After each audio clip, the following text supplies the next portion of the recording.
방금 소개받은 서울공대 산업공학과에 현재 적을 두고 있는 김태유입니다.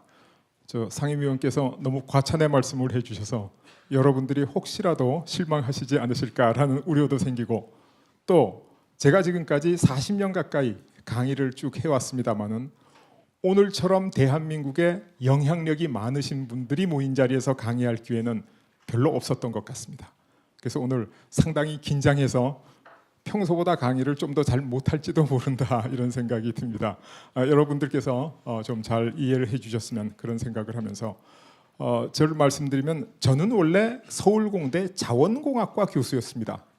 제가 연구하는 분야가 석유, 석탄, 가스, 전력, 원자력 이런 연구를 쭉 했는데 제가 오늘 주제가 에너지가 아니기 때문에 에너지 얘기는 줄이고, 2008년 초에 유가가 100불을 돌파하고 150불에 근접할 정도로 많이 오르기 시작했습니다.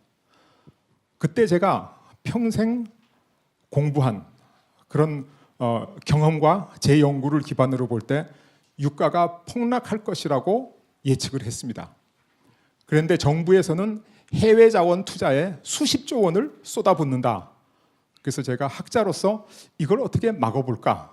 그래서 돌아다니면서 강연도 하고 여러 군데 얘기도 하고 또 정치인, 관료, 학자들한테 얘기를 했는데 누구도 제 이야기를 아주 진지하게 받아들여 주지를 않았습니다. 심지어는 제 칼럼을 주류 언론에서 실어주지 않았습니다. 그랬는데 연합통신에서 저한테 인터뷰를 하자고 연락이 왔어요. 그래서 제가 무슨 인터뷰를 하냐, 왜 연락을 했냐 그랬더니 찾아보니까 옛날 유가 40불 하던 당시에 유가 100불 시대가 온다, 해외 자원 투자에 나가야 된다라고 주장을 하고 인터뷰하고 칼럼 썼던 사람이 요즘은 유가가 100불이 훨씬 넘으니까 폭락한다는 얘기를 한다는데 그게 사실이냐. 그래서 제가 인터뷰를 했습니다. 2008년 7월 25일, 그러니까 여러분들이 지금 인터넷에 연합초대석 김태유 치면 나오는 인터뷰가 있습니다. 골자는 뭐냐 하면, 제가 지금 오일 셰일에서 석유와 가스가 쏟아져 나오면 유가가 폭락한다. 그래서 얼마나 폭락하냐? 제가 60불에서 80불을 기준으로 등락을 반복할 것이다 라고 얘기했는데, 아마 그 녹음 과정에서 등락은 빠지고 60불에서 80불이라고 할 수 있습니다. 이렇게 기사는 나와 있습니다. 근데 그 인터뷰 하셨던 홍 부장님이라는 분이 인터뷰하고 나서 저한테 뭐라 그러시냐면, 교수님, 그 60불 얘기는 인터뷰에서 빼시는 게 어떻겠습니까? 그래서 제가 아니 그걸 왜 뺍니까? 그랬더니 저한테 내가 인터뷰 하려고 저 젊은 기자들하고 같이 조사 다 해봤는데 심지어는 250불을 예측하는 기관도 있고 150불, 100불 다 높이 예측하고, 가장 보수적인 미국 에너지청에서도 100불을 예측하는데 교수님 60불 얘기하시면 망신당하실 수도 있습니다. 이렇게 저를 걱정해 주시더라고요. 그래서 제가 이거 내가 이미 수업 시간에 학생들한테도 얘기했고 이미 입에서 뱉은 얘기를 주워 담는다는 것은 온당하지 않다. 그리고 나는 에너지 정책, 에너지 경제학을 열심히 공부한 학자다. 학자의 예측은 항상 맞는 게 아니다. 예언자의 예언은 항상 맞아야 되지만 학자의 예측은 얼마든지 틀릴 수도 있다. 그리고 만약 내 예측이 틀리면 내가 앞으로 남은 기간 동안 내가 왜 틀리게 예측을 할 수밖에 없는지를 기록으로 남기겠다. 그래야 우리 후학들이 또다시 틀리지 않는다. 예를 들어서 내가 고속도로에서 사고를 내고 그냥 지나가 버리면 뒤차가 와서 또 사고를 냅니다. 또 뒤차가 와서 또 사고를 냅니다. 그러니까 나는 내가 사고를 냈으면 주의 표지판을 붙이고 갈 학자로서의 신성한 의무가 있다. 나는 그게 기여라고 생각한다. 그러니까 남겨두십시오. 그래서 그게 지금까지 남겨져 있어서 학생들이나 에너지 하는 후학들한테는 그래도 제가 좀 인정받는 증거 자료로 남아 있습니다. 2008년 7월 25일 그날 두바이 유가가 130불 하던 때로 제가 분명히 기억하고 있습니다. 그런데 결국 제가 이걸 막아보려고 많은 노력을 했는데 막을 수가 없었습니다. 역부족이었어요. 그리고 언론에서도 받아주지 않고 정치권 여러 애 얘기를 하고 공기업 사장한테 얘기하고 그래도 안 됐어요. 그리고 나서 이제 엄청난 우리 돈이 해외 자원 투자에 들어가게 됐죠. 제가 그때 그 석유 위기를 해결하는 공부를 하겠다고 미국 유학을 떠난 지 만 30년 되던 때입니다. 그때가. 그런데 지금 해외 자원 투자에 그 공기업이 투자한 확정 손실이 이번 국정감사에서 13조 원 정도라고 아마 발표가 됐던 것 같습니다.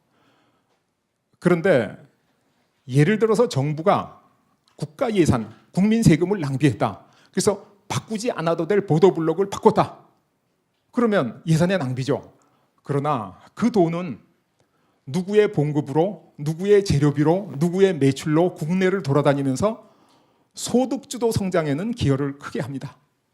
무슨 말인지 아시겠죠? 그런데 해외로 나간 돈은 그냥 모두 없어지고 하나도 남지 않습니다. 그래서 해외 자원 투자에 13조 원을 낭비한 것은 국내에서 130조 원을 낭비한 것보다도 훨씬 더 큰 피해다. 그래서 제가 절망했습니다. 명색이 내가 서울대학 교수고 내가 이거 폭락하는 걸 알고 있는데 막을 수가 없구나. 그래서 제가 제자들을 모아놓고 선언을 했습니다. 나는 이제 에너지 연구를 더 할 에너지가 없다. 나는 이제 에너지 연구에 붓을 꺾는다. 그러니까 앞으로 제자들 너희들이 이 에너지 연구를 열심히 해다오. 그랬더니 그럼 교수님은 뭐 하시겠습니까? 그래서 제가 나는 앞으로 내 남은 여생을 산업혁명과 경제성장, 국가발전 연구에 모두 쏟을 계획이다. 그리고 나서 시작한 공부, 그 공부의 대표작이 책 이름이 바로 패권의 비밀입니다. 그래서 아까 소개하실 때 5년 썼다고 말씀하셨는데 저 책 시작해서 탈고할 때까지 5년 걸렸습니다. 그래서 오늘 제가 제 평생 연구한 대표작을 여러분께 소개할 수 있게 된 기회를 갖게 된 것을 아주 영광스럽게 생각하고 또 이 자리에 와주신 여러분께 감사 말씀드립니다. 자, 패권의 비밀. 얼른 느낌이 어떻습니까? 미국의 패권? 중국의 패권? 그렇지 않습니다. 패권의 비밀이 뭐냐 하면 바로 행복의 비밀이다. 이렇게 얘기를 합니다. 행복. 우리가 세상을 인생의 궁극적인 목표가 행복 아닙니까? 우리가 행복하기 위해서 태어난 사람입니다. 우리는 행복하기 위해서 먹고 행복하기 위해서 일하고 행복이 가장 중요한 거죠. 그러면 행복은 어떤 모습을 하고 있나?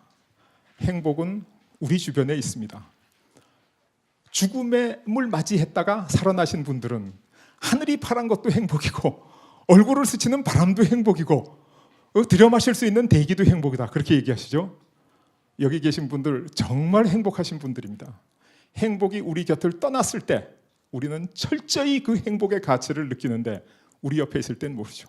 그래서 우리 다 행복한 사람들입니다. 그런데 우리가 과연 과거에 행복했는가? 우리가 과거에 행복했습니까? 어떻게 생각하세요? 우리가 행복했는가? 우리가 오매불망 잊지 못하는 안중근 의사 32살에 순국하셨습니다.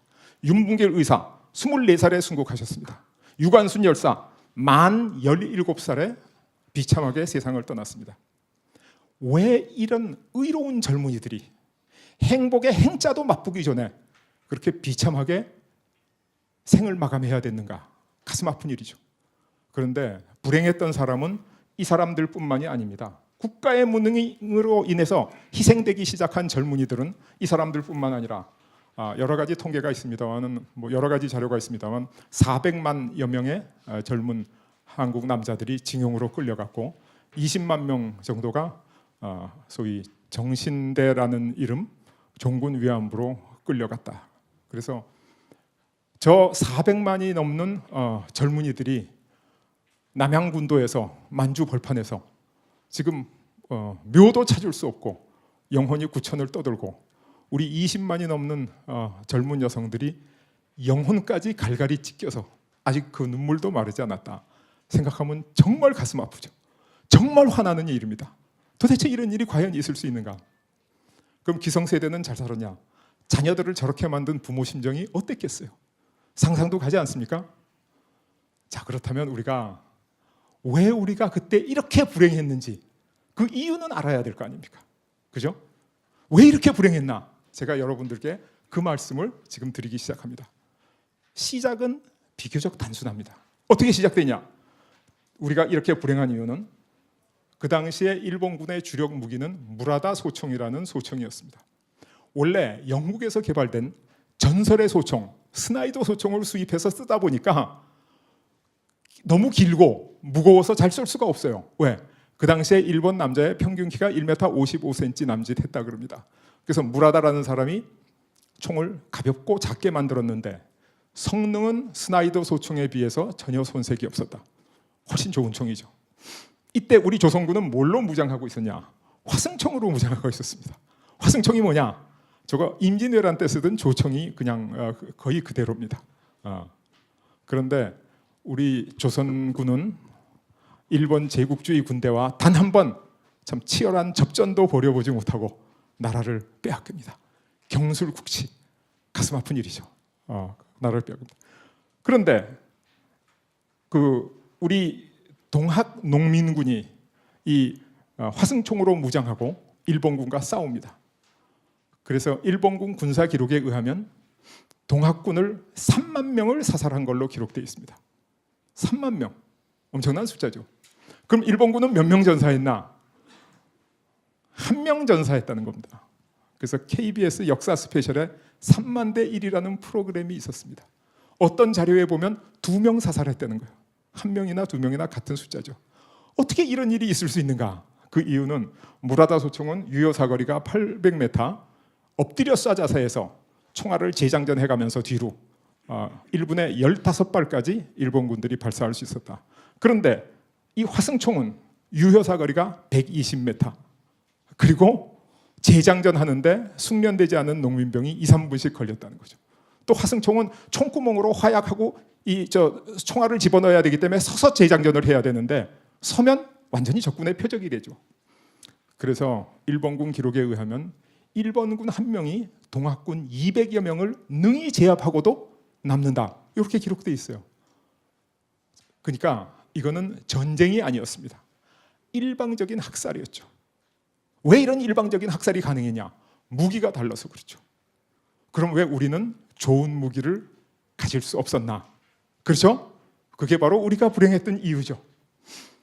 19세기 중반 서구의 그 열강의 물결이 동양으로 밀려올 때 일본은 처음 받은 쇼크가 1853년 페리 제독이 일본에 통상을 요청했습니다.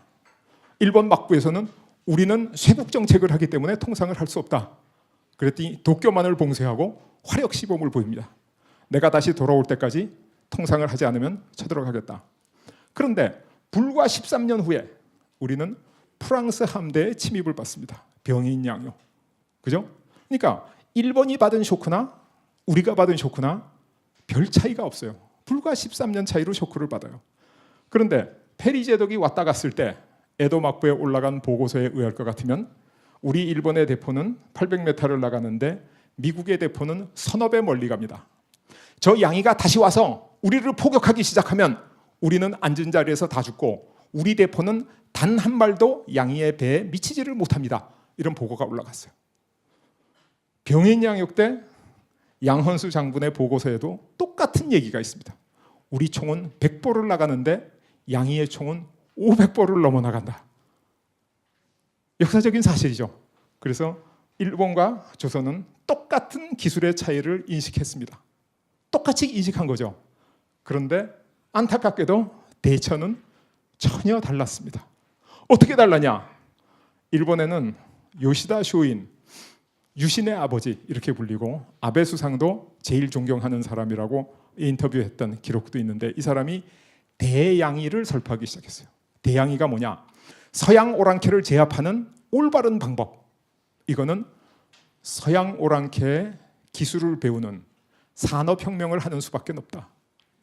이거를 안 하면 우린 다 죽는다. 이때 일본에서 새로 나온 신조어, 한문으로 무철포, 그걸 무대뽀라고 읽는다 그럽니다. 이게 뭐냐? 철포도 없이 달려들어서 개죽음을 하는 바보, 천치, 이걸 무대뽀라고 불렀다는 거예요. 그런데 우리는 어떻게 반응을 했냐? 대원군께서 척화비를 세우고 양이와 싸우지 않는 것은 화친하는 것이요, 양이와 화친하는 것은 나라를 팔아먹는 거다. 싸우자. 이게 우리의 반응이었어요. 그래서 참 안타깝다. 그 요시다 쇼이는 조기 보이는 판잣집입니다. 일본의 메이지 유신을 공부하는 사람은 저기 꼭 가봐야 됩니다. 저도 몇 번 가봤어요. 그 서당 송하천숙 소나무밑 서당에서 1년 반 동안 90여 명의 제자를 양성합니다. 그 제자의 반이 일본의 메이지 유신 과정에서 죽습니다. 나머지 반이 일본의 메이지 유신을 완성시킵니다. 대표적인 사람이 일본 군대의 아버지 야마가다 아리모토, 일본 행정의 아버지 이토 히로부미, 이하 9명의 걸출한 대신을 배출하면서 일본을 근대 국가로 만드는 선생이죠. 그래서 저 요시다 쇼인의 90 제자를 일본 산업혁명 메이지 유신의 뇌관이다 이렇게 이야기를 하죠. 일본에서 저렇게 학생들 90명을 가르쳐서 일본을 근대 국가로 만들었으면 교육이 굉장히 중요한 거 아닙니까? 교육은 국가지배련 대계죠. 그럼 우린 교육 안 했나? 우리 교육 많이 했습니다. 우리도 교육 많이 했어요. 뭘 했냐? 서울에는 서울대학교에 비교할 수 있는 성균관이 있었고 지방에는 지방국립대학에 해당하는 향교가 330여 개가 있었어요. 그리고 지방사립대학 아니면 뭐 사립대학에 해당하는 서원이 성현을 제사 지내는 곳이지만 제사는 1년에 몇 번 지내고 나머지는 다 공부하는 교육기관이었어요. 퇴계 선생을 모시던 도산서원, 율곡 선생을 모시는 성담서원, 서예 선생을 모시는 병산서원. 그래서 400개가 넘는 교육기관에서 아침에 먼 동이 뜰 때부터 해질 때까지 공부를 했어요. 그랬는데 어떻게 됐나? 조선은 일본의 식민지로 전락하고 맙니다. 뭐 때문에 그렇게 되냐? 요시다 쇼인은 저기서 뭘 가르치냐? 화혼양제를 설파한 거예요. 원래 요시다 쇼인이 맹자를 공부한 유학자입니다. 맹자의 이론을 실천적으로 재해석한 사람이에요. 그리고 저 사람이 가르친 화두가 화혼양제, 일본의 혼은 지키제, 양제, 산업혁명을 하자. 그랬는데 우리는 뭐를 했냐? 저 800여 개의 교육기관에서 사서오경을 공부한 거예요. 논어, 맹자, 대학, 중용, 시경, 서경, 역경, 춘추 얘기 이것만 아침부터 저녁까지 딸딸 외웠어요. 그리고 우리의 화두가 뭐였냐? 위정척사. 주작으로 이 나라를 굳건히 지키자. 저 무지몽매한 서양 오랑캐를 덕으로 교화시키자.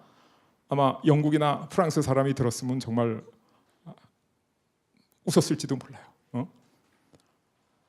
위정척사는 중국 역사상도 가장 부끄러운 치욕의 나라, 송나라.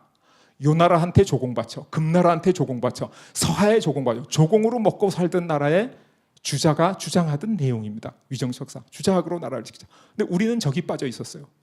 화혼에는 일본이 있고 양제에는 산업혁명, 미래가 있는데 위정척사에는 조선도 없고 미래도 없었죠. 그래서 우리나라가 일본의 식민지로 전락하게 됩니다. 그때 우리나라에도 동도서기를 주장하는 사람이 있었어요. 동도서기. 화혼양제나 같은 거죠. 도는 동양의 것이 좋고 산업혁명은 서양 걸 배워야 된다. 그러나 그거는 극소수의 목소리로 우리나라 주류사회, 선비사회 안 받아들였습니다. 국가정책으로 반영이 전혀 안 됐습니다. 근데 그런 목소리는 있으나 없으나죠. 그래서 우리나라는 일본의 식민지로 전락합니다. 요시다 쇼이는 일본을 근대화시킨 선각자로서 존경받아 마땅하는데 저 사람의 뒷모습은 완전히 다른 사람입니다. 저 사람의 대표적인 저서 유수록에 볼 것 같으면 조선과 만주를 점령하고 대만과 오키나와를 점령하고 오호츠크, 캄차카까지 점령해가지고 대동아 공영권을 만들자. 전쟁광이에요. 그래서 저 사람이 일본에 지금도 정신적으로 병든 사람들, 소위 일본의 그 극수주의자들, 여러분 잘 아시죠? 그 사람들의 우상이고 존경의 대상이 돼가지고 야스쿠니 신사의 신이 1호로 모셔져 있다 그럽니다. 요시다 쇼인을 일본을 근대 강대국으로 발전시킨 성각자라고 생각하고 나는 존경하는 마음을 갖고 있어요. 그러나 또 하나는 전쟁을 통해서 아주 그 비열한 방법으로 국가를 발전시킨 사람, 여기에 대한 증오심도 갖고 있어요. 여기 계신 여러분들도 요시다 쇼인을 존경해도 좋고 증오해도 좋아요. 그건 개인의 선택이야. 그러나 존경하면 존경하기 때문에, 증오하면 증오하기 때문에 우리가 요시다 쇼인을 극복해야 됩니다. 극복하는 게 일본처럼 비열하고 악랄한 방법이 아니라 정당하고 아주 공정한 방법으로 우리가 극복하는 방법. 그게 뭐냐? 산업혁명이 뭔지 철저히 공부하는 거예요. 그 이상은 방법이 없습니다. 그 산업혁명을 공부해야 돼요. 그래서 일본의 산업혁명, 우리 대한민국이 간단한 나라가 아닙니다. 5,000년 동안 우리나라를 유지했는데 동북아 대륙에 5호 16국 시대부터 20개 이상의 나라가 있었어요. 한 나라가 강해지면 다 점령하고 또 한 나라가 강해지면 다 점령하고 그 20개 이상의 나라가 정치, 경제, 사회, 문화 모든 그 민족 정체성을 다 잃어버렸는데 우리나라만 끝까지 살아남은 나라예요. 이런 나라가 어떻게 일본한테 나라를 뺏겨가지고 식민지가 되느냐? 우리나라 왕이 폐위가 되고 천황폐하가 우리나라의 왕이 되느냐? 그거는 일본 제국주의의 힘이 아닙니다. 일본 제국주의가 그렇게 할 능력이 없어요. 우리가 그걸 충분히 극복할 수 있어요. 뭐냐? 산업혁명이라고 하는 인류 문명사적 위대한 힘을 일본 제국주의가 빌어왔기 때문에 우리가 거기에 저항할 수 없었던 거예요. 그래서 이거는 한국과 일본 간의 문제가 아닙니다. 인류 문명사적 문제죠.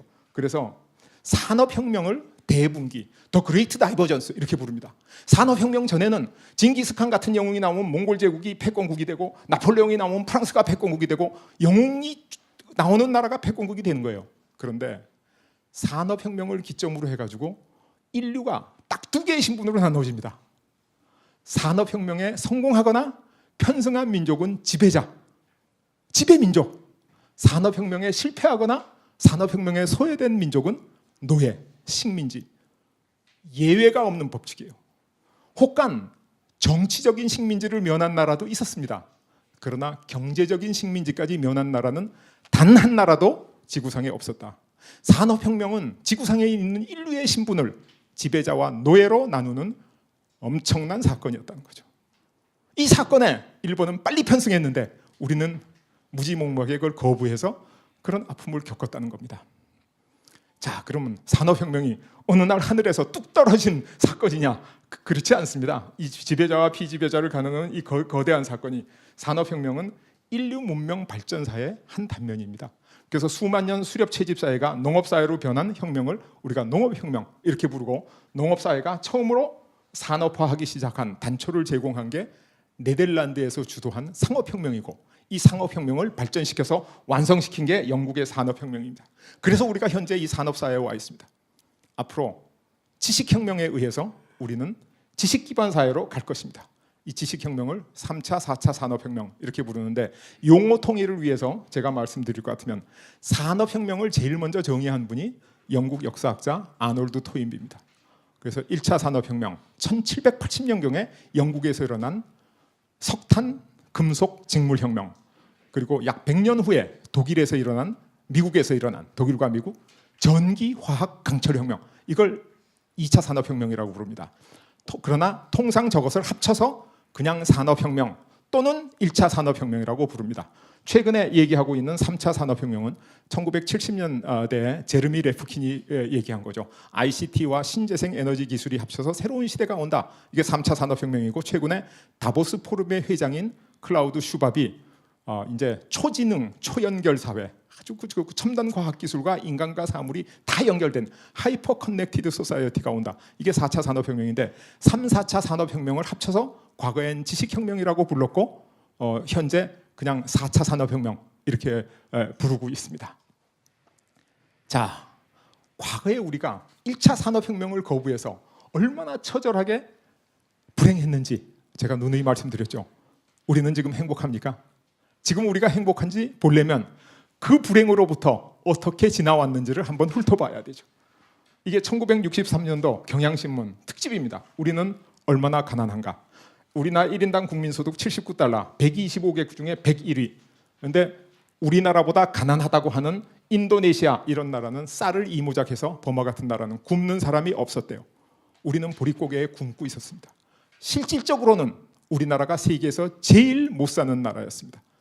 왜 이렇게 제일 못 살았냐? 그 이유는 간단합니다.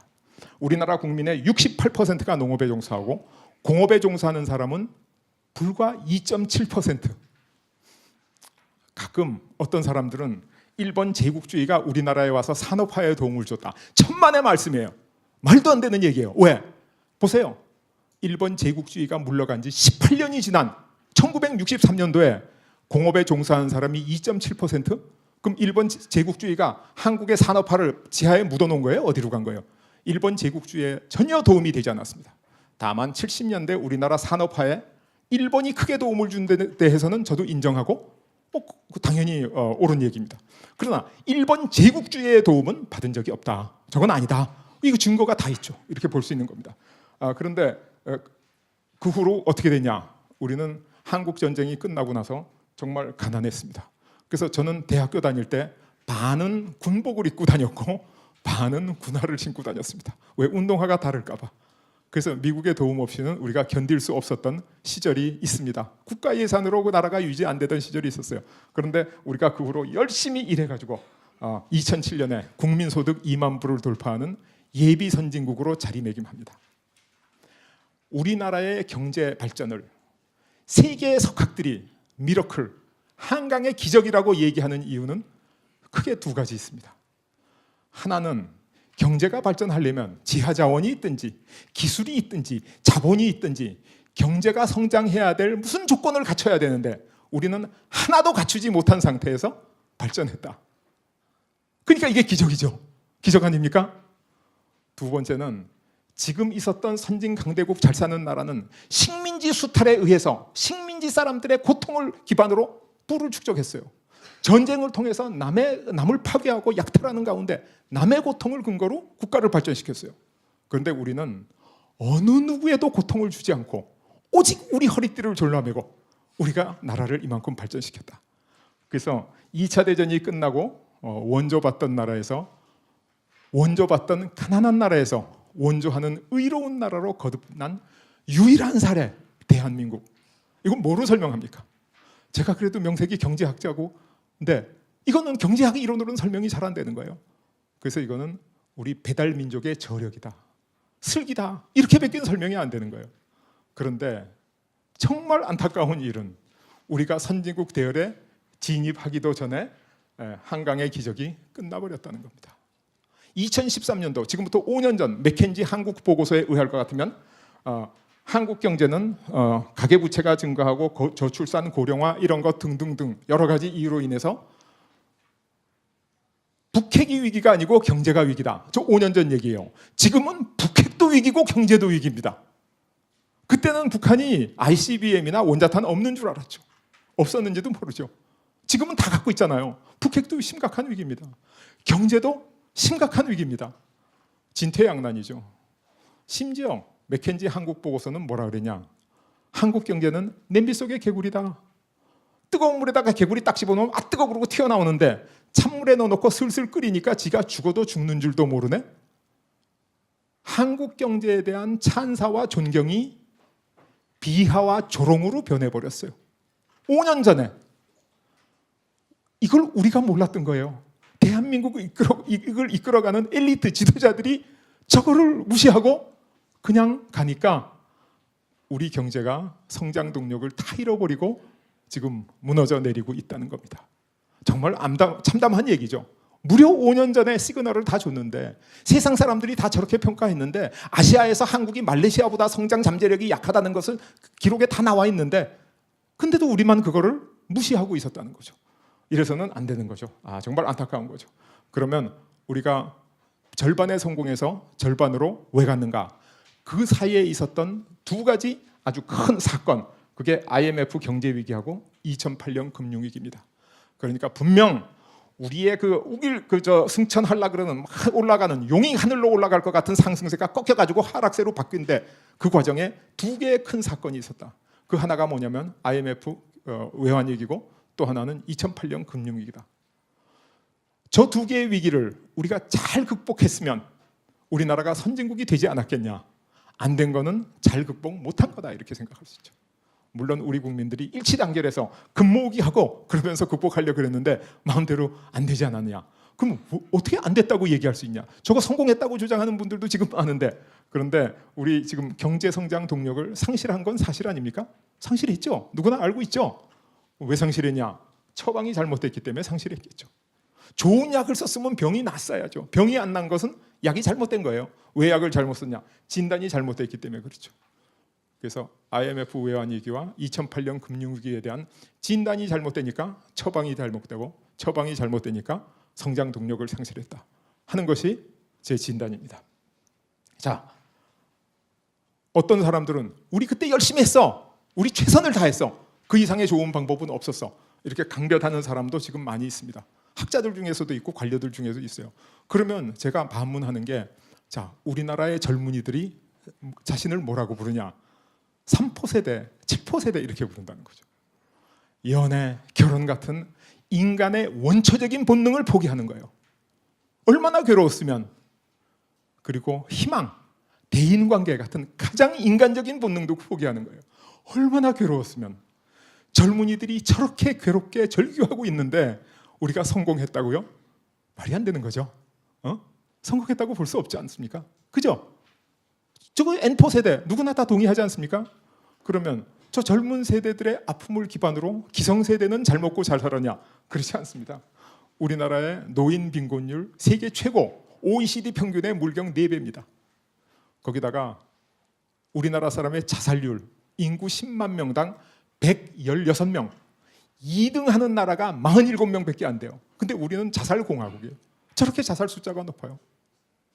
그래서 젊은이들은 불안해서 삶을 포기했어요. 숨은 쉬고 밥은 먹지만 사는 게 아니야. 왜? 연애도 안 하고 결혼도 안 하고 대인관계도 없고, 그게 사람 사는 게 아니죠. 노인들은 너무 불행해서 생을 포기하고 그냥 천국으로 가야 되겠다 이렇게 생각하시는 거예요.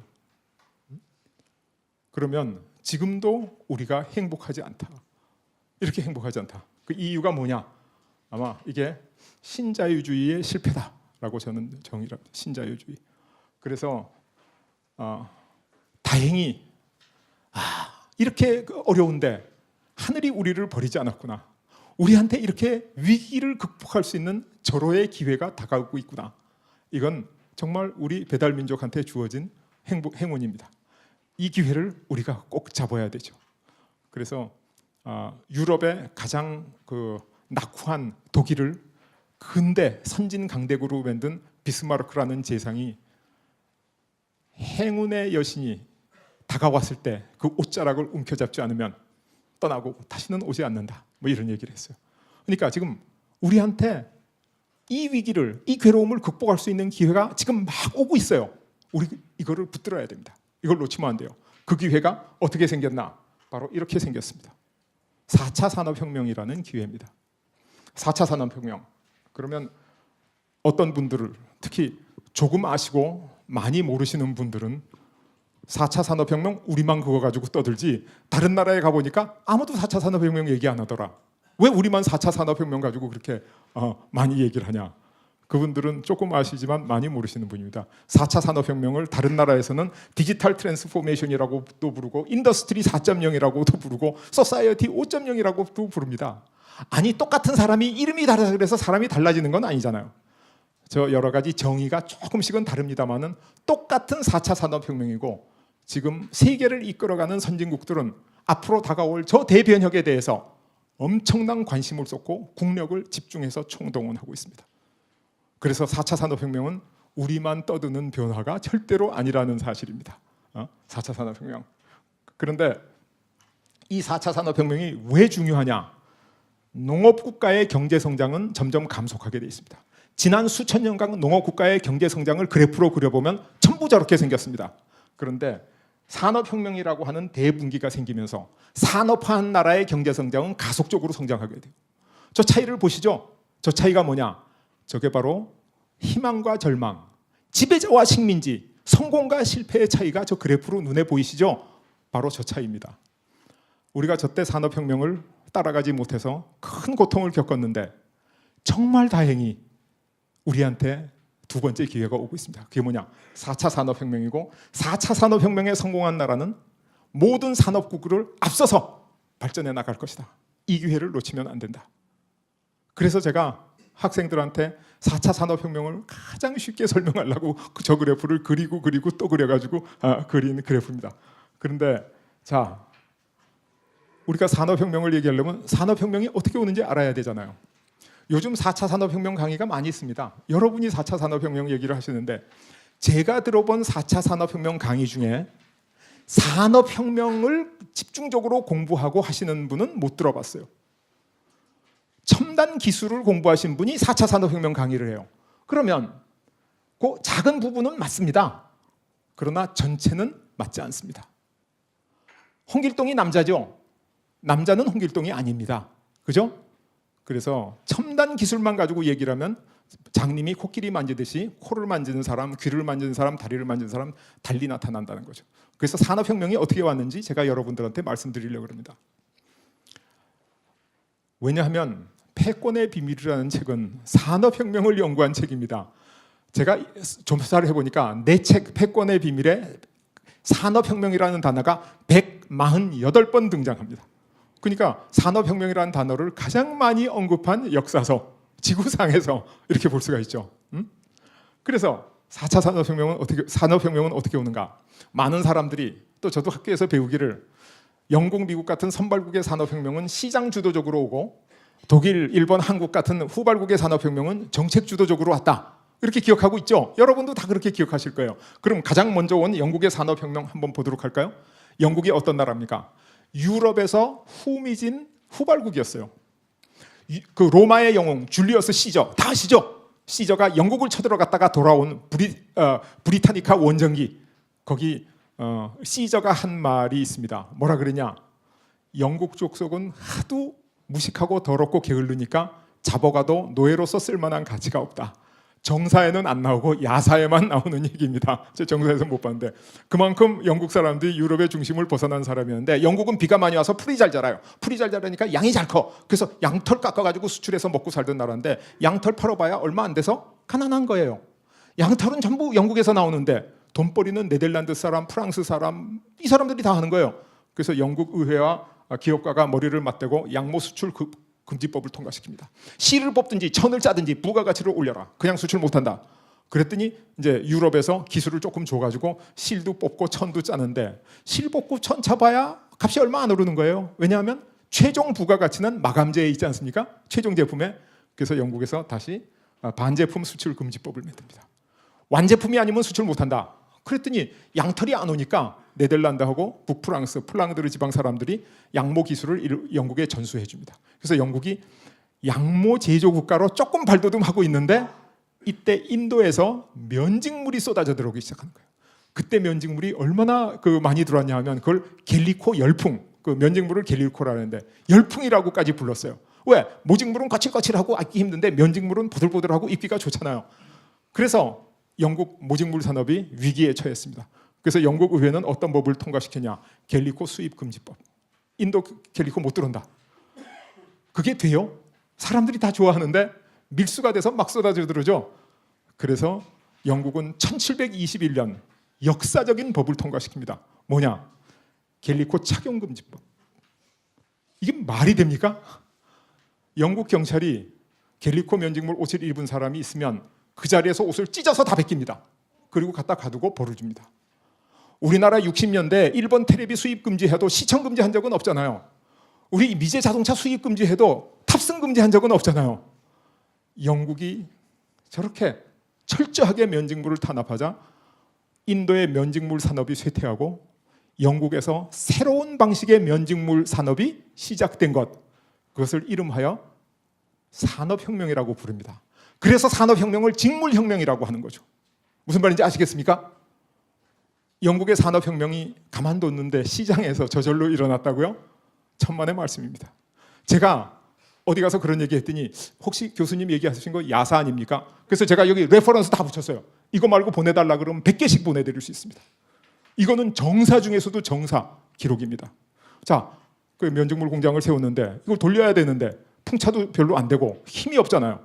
그래서 증기기관을 쓰기 시작했습니다. 근데 증기기관 기술은 누가 개발했냐? 프랑스 사람 드니 빠뱅이 개발했습니다.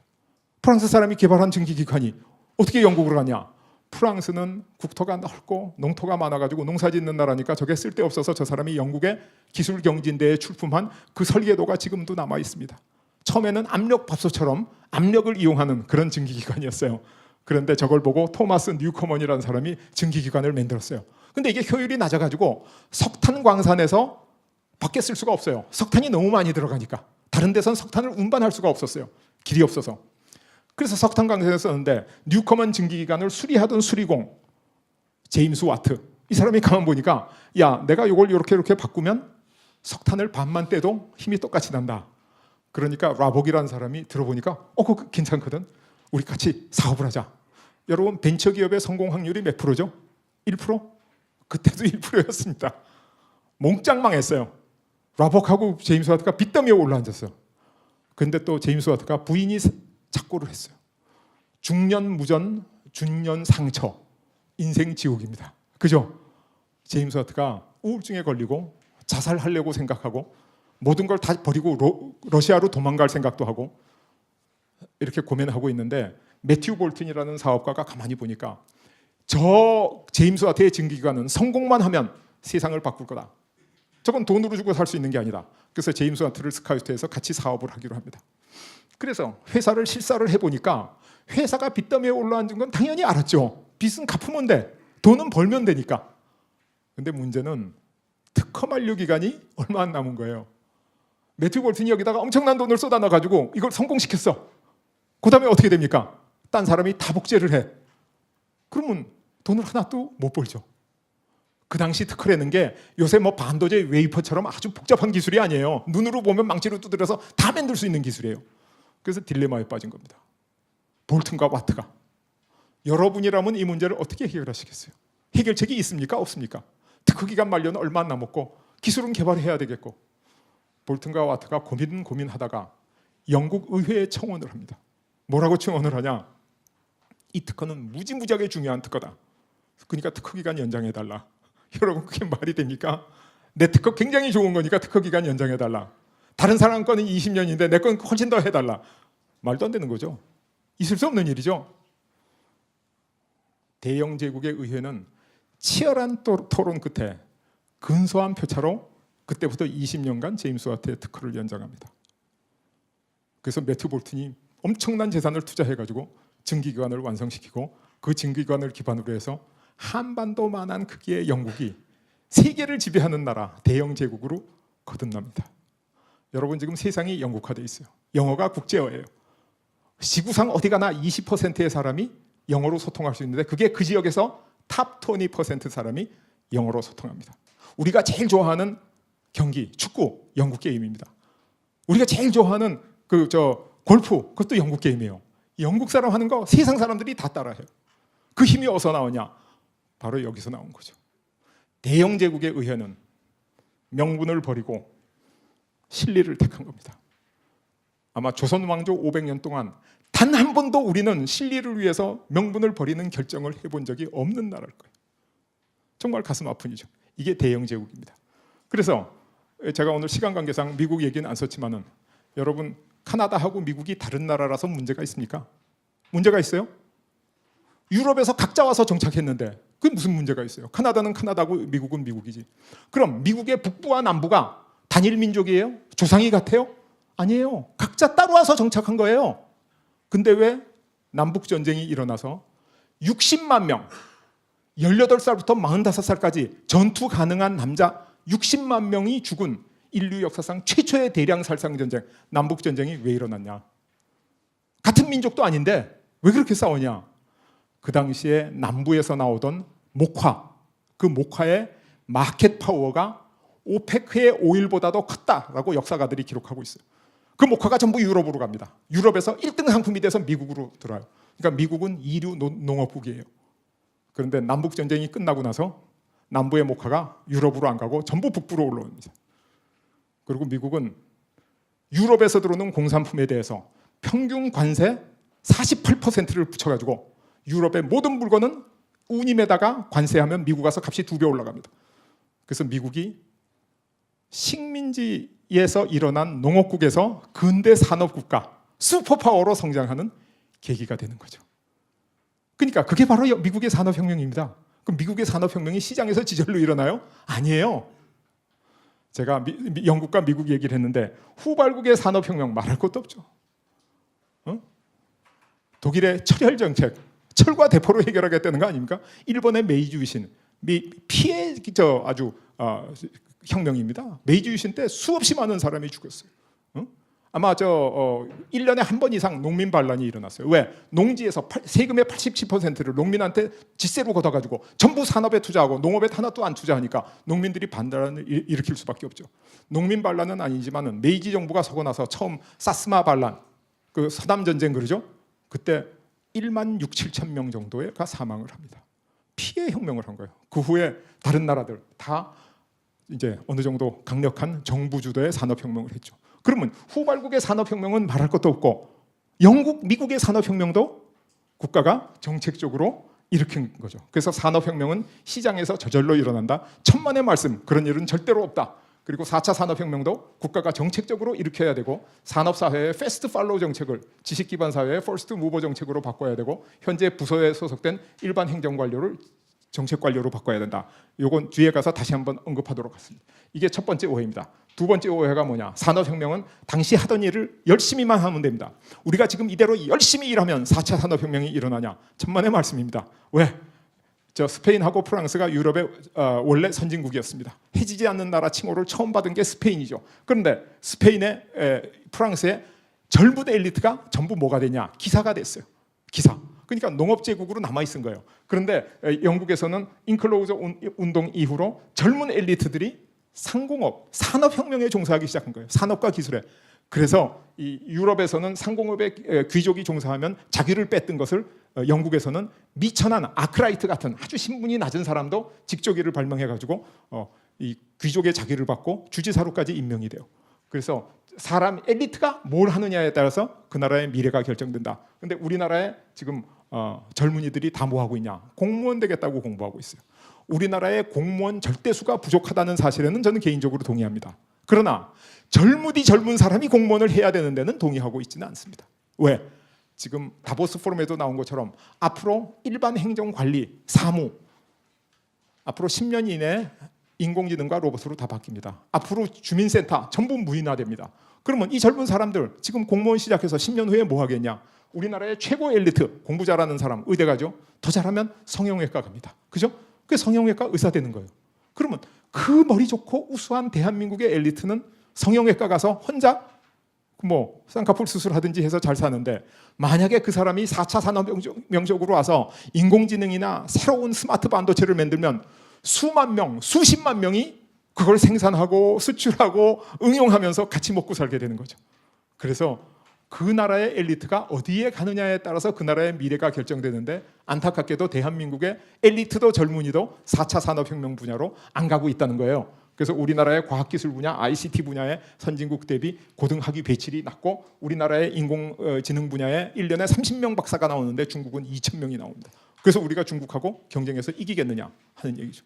그래서 제가 말씀드리는 것은 두 번째 오해, 이걸 불식시켜야 된다. 절대로 하던 일을 그대로 하면 안 되고 4차 산업혁명도 젊은 엘리트가 4차 산업혁명 분야로 가야 되고 30만 공시생을 4차 산업혁명 역군으로 우수한 의사지망생을 바이오 연구자로 바꾸고 이걸 학문적으로 얘기하면 플루이드 인텔리전스가 높은 젊은이는 4차 산업혁명으로 크리스탈라이즈 인텔리전스가 높은 기성세대는 서비스 분야로 이것도 제가 뒤에 가서 잠시 언급하도록 하겠습니다. 마지막으로 언급할 수 있는 게 4차 산업혁명이 첨단 기술이 4차 산업혁명을 일으켰다.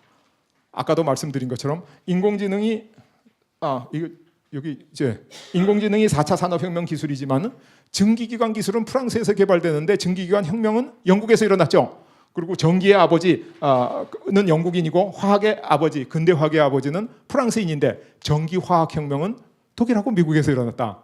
기술 개발만 해가지고는 안 된다. 그것을 활용 잘 할 수 있는 그런 분위기가 형성돼야 된다. 그래서 첨단 기술이 산업혁명을 일으킬 게 아니라 혁명은 길이 열려야 시대가 열리는 거다. 그래서 최초로 저 향신료, 우리가 그 검은 황금 이렇게 부르는 후추, 정향, 육두구 이런 향신료가 이 향신료 제도에서 나가지고 그게 아라비아를 거치면서 아라비아 상인의 부가 축적된 거예요. 그게 지중해를 거치면서 베니스의 천년제국, 피렌체, 제노바 그 부가 거기서 축적된 거예요. 그래서 유럽으로 갔죠. 그런데 불행하게도 우리는 한반도는 향신료 제도에서 루트에서 멀리 떨어져 있어서 아무 혜택을 못 받고 향신료 그 후추, 정향, 육두구 이런 향신료를 기반으로 상업혁명이 일어나서 유럽의 부가 축적됩니다. 이게 상업혁명이에요. 두 번째로 이 서유럽 사람들이 포르투갈 사람들을 필두로 해가지고 희망봉을 돌아서 인도양으로 오는 루트를 새로 개발하고 지도에는 없지만 신대륙으로 가는 루트를 개발해가지고 주력 상품이 향신료에서 면직물하고 설탕으로 바꿔요. 향신료는 그냥 갈아서 먹으면 돼. 말렸다가. 근데 면직물은 짜야 되는 거예요. 제조업 공정이 필요해. 설탕도 사탕수수를 으깨고 즙을 짜고 그걸 끓이고 그래서 옐로우 케이크를 만들어야 돼. 제조 공정이 필요해. 그래서 이 제조 공정을 필요로 하는 상품이 등장하는데 우리는 멀리 있어서 아무 혜택을 못 받고 이 제조 공정을 필요로 하는 상품으로 기반으로 1차 산업혁명이 일어나게 되는 겁니다. 이게 이름하여 산업혁명입니다. 그러니까 새로운 길이 열려야 비로소 새로운 시대가 열리는 거죠. 그런데 지금 인류가 가장 많이 활용하고 있는 루트가 적도 항로입니다. 말라카 해협과 수에즈 운하를 지나는 항로죠. 그런데 멀지 않아 지구온난화로 북극이 녹아내립니다. 그럼 북극 항로가 열려요. 지금도 1년에 3개월 정도 열립니다. 근데 앞으로 2030년이 되면 10개월 가까이 열린다는 거예요. 그러면 이 북극 항로가 열리면 새로운 길이 열리는 거죠. 그런데 북극 항로가 열리면 어떤 신상품과 새로운 서비스가 나와서 저 항로를 채울지는 아직 잘 모릅니다. 그러나 분명한 거 하나는 저 북극 항로가 한반도를 지난다는 거예요. 향신료 루트도 비껴가고 대서양 루트도 다 비껴간 새로운 인류 문명사의 큰 길이 한반도를 거쳐간다는 거예요. 이거는 행운 중의 행운이죠. 지금 4차 산업혁명이 다가오고 있습니다. 첫 번째 행운이에요. 4차 산업혁명을 경인할 이 인류 문명사의 큰 길, 이 길이 대한해협을 지나간다. 이 두 개의 행운이 겹친 겁니다. 그래서 저는 이 북극 항로를 기반으로 4차 산업혁명이 일어날 것이다 라는 확신을 가지고 있어요. 그런데 북극 항로의 어떤 상품, 어떤 서비스 아직 제가 다 답할 수 없습니다. 그러나 산업혁명사를 쭉 공부하다 보면 틀림없이 북극 항로다 이렇게 답할 수 있죠. 틀림없이. 앞으로 제가 남은 여생을 어떤 상품과 어떤 서비스가 어떻게 4차 산업혁명을 일으킨지 그 연구하는데 다 보내고 다음 기회에 여러분 뵐 기회가 있으면 조금 더 근사한 답을 말씀드리겠는데 오늘은 말씀드리진 못합니다. 그래서 첨단 기술이 산업혁명을 일으킨다. 그건 맞지 않습니다. 인공지능이 4차 산업혁명 기술입니다. 그러나 4차 산업혁명 기술은 인공지능이 아닙니다. 이거 아까 말씀드렸죠. 4차 산업혁명도 새로운 길이 열려야 비로소 새로운 시대가 열리는 거다. 그냥 기술만 개발하면 찻잔 속의 태풍으로 끝납니다. 그래서 지구상에 아직 열리지 않고 남아있는 유일한 길, 북극 항로, 이게 4차 산업혁명을 견인할 거고 거기에 편승하기 가장 좋은 위치에 우리가 놓여 있습니다. 처음이죠. 이 행운을 놓쳐서는 안 되겠다. 그래서 4차 산업혁명에 대해서 말씀드리면 1차 산업혁명은 저절로 일어난 것이 절대로 아닙니다. 그래서 4차 산업혁명도 저절로 일어나지 않습니다. 1차 산업혁명은 아까 말씀드린 것처럼 영국이 국가정책으로, 미국이 국가정책으로 일으킨 겁니다. 4차 산업혁명도 국가가 정책으로 일으켜야만 일어나지 잘해봐라 내버려두면 안 일어납니다. 제가 전달하고 싶은 가장 중요한 메시지가 1차 산업혁명이 일어난 것이 아니라 일으킨 것이다. 영국에서 일어난 게 아니라 영국인이 일으킨 것이다. 4차 산업혁명도 절대로 일어나지 않습니다. 일으켜야 합니다. 무슨 말인지 아시겠죠? 그럼 어떻게 일으키냐? 1차 산업혁명도 국가정책, 4차 산업혁명도 국가정책. 그런데 이 두 개의 국가정책은 완전히 다른 정책입니다. 같은 정책이 아니에요. 그래서 정책이 뭐냐? 국가와 사회의 병을 고치는 큰 의술입니다. 여기 계시는 언론인이 국가와 사회를 고치는 큰 의사예요. 사람의 몸의 병을 고치는 의사는 작은 의사고 여러분들은 정책을 통해서 국가와 사회의 병을 고쳐서 이 나라를 부강한 나라, 세계 최고의 국가로 만들 수 있는 큰 의사인데 그걸 정책이라고 부른다는 거죠. 그런데 우리나라는 지금까지 이 올바른 처방, 올바른 정책이 한강의 기적을 만들었습니다. 저게 올바르지 않으면 기적이 일어날 리가 없죠. 그런데 세월이 흘러서 절반에 성공해서 시대가 변하니까 약효가 더 이상 듣지 않는 거예요. 자, 약을 써서 환자를 반쯤 고쳤는데 약효가 더 듣지 않는다. 어떻게 해야 되느냐? 우리의 처방은 뭐였냐면 약을 포기한 겁니다. 신자유주의, 시장에 맡겨라. 이제 더 이상 약 쓰지 마. 그 옛날 약 그거 안 듣잖아. 그래서 어떻게 되냐? 중진국의 좌절로 지금 실패로 와 있다는 거죠. 의사 선생님, 제가 의사 친구들이 많이 있습니다. 의대 교수. 제일 가슴 아픈 게 뭐냐면 병을 반쯤 고쳐놓고 내성이 생겨서 약이 안 들으면 이분이 산으로 들어가신다는 거예요.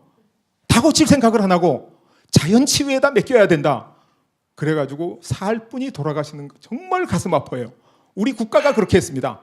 1차 산업혁명 때 쓰던 약을 더 이상 약효가 안 들으니까 버리고 신자유주의, 시장에 맡겨라. 그래서 이렇게 된 거예요. 그래서 이걸 어떻게 해야 되냐? 저게 절대로 아니다. 새로운 약을 투입해야 된다. 4차 산업혁명을 만드는 약, 이 약을 투입하면 우리나라가 선진국으로 등극해서 완전한 성공을 할 수 있다. IMF 경제위기가 왔고 2008년 금융위기가 왔을 때 우리가 대응을 잘못한 게 뭐냐? 선진국 스탠다드에 다 맞추려고 그런 거예요. 약을 포기하고 시장에 맡긴 거예요. 그래서 이제는 올바른 약을 쓰면 우리가 완전히 성공할 수 있다. 이렇게 말씀드리죠. 자, 이 그래프 너무 좋은 그래프, 내가 너무 좋아하기 때문에 여러분께 또 한 번 보내드립니다. 산업혁명을 통해서 대분기가 일어났고 앞으로 다가올 2차 대분기가 4차 산업혁명에 의해서 이루어집니다. 우리가 1차 산업혁명의 실패와 그 뼈아픈 고통을 이제 극복할 수 있는 계기, 그게 지금 왔습니다. 앞으로 또 오냐고요? 저는 안 온다고 믿습니다. 안 온다고 믿습니다. 이 기회 절대로 놓치면 안 됩니다. 이 행운이 두 번 겹친 4차 산업혁명, 북극항로, 이 기회 우리 한반도에 자리 잡은 우리 민족이 놓치면 자손들한테 죄를 짓는 거다. 저는 그렇게 생각하죠. 그럼 우리가 4차 산업혁명을 성공시킬 능력이 있나요? 우리가 과연 능력이 있어요? 여러분 어떻게 생각하세요? 저는 이렇게 말씀드릴 수 있습니다. 네덜란드 상업혁명을 성공시켜서 한때 유럽의 패권국이었어요. 영국, 프랑스, 독일, 스페인, 포르투갈 5강을 다 제압했어요. 유럽의 무역선 2만 척 중에 1만 6천 척이 네덜란드 국적선이었어요. 근데 이 나라가 한반도의 5.5분의 1밖에 안 되는 조그만 나라입니다. 이 나라 사람들이 이번 빙상에서도 보셨죠? 수영에서도 보세요. 격투기 월드컵에 준우승 2번 했어요. 저 조금 나라에 저 소수의 국민이 어떻게 그렇게 잘할 수 있냐? 경제가 제일 빨리 발전하니까 체력이 제일 빨리 향상돼가지고 지금 세계에서 제일 큽니다. 남자 평균 키가 1m 84cm를 돌파한 게 몇 년 전의 통계예요. 네덜란드가 할 수 있었으면 우리는 5번이나 할 수 있다. 한 번, 두 번도 아니고. 영국 국토가 24만 평방킬로미터, 한반도 22만 평방킬로미터입니다. 조선시대까지 우리가 실효적으로 지배하던 간도를 합치면 조선이 영국보다 큰 나라예요. 포텐셜이. 뭐 광개토대왕이 지배하던 요동삼천리, 만주대륙까지 하면 우리가 뭐 영국의 10배가 될지 모르죠. 어떤 사람은 그거 중국 땅 우리가 잠시 뺏었는데 그게 왜 우리 땅이야? 그렇지 않습니다. 그때 광개토대왕이 다물전쟁을 한다 그랬어요. 다물전쟁이 뭐냐? 되돌림. 요새 말로 하면 고토 수복전쟁을 하겠다.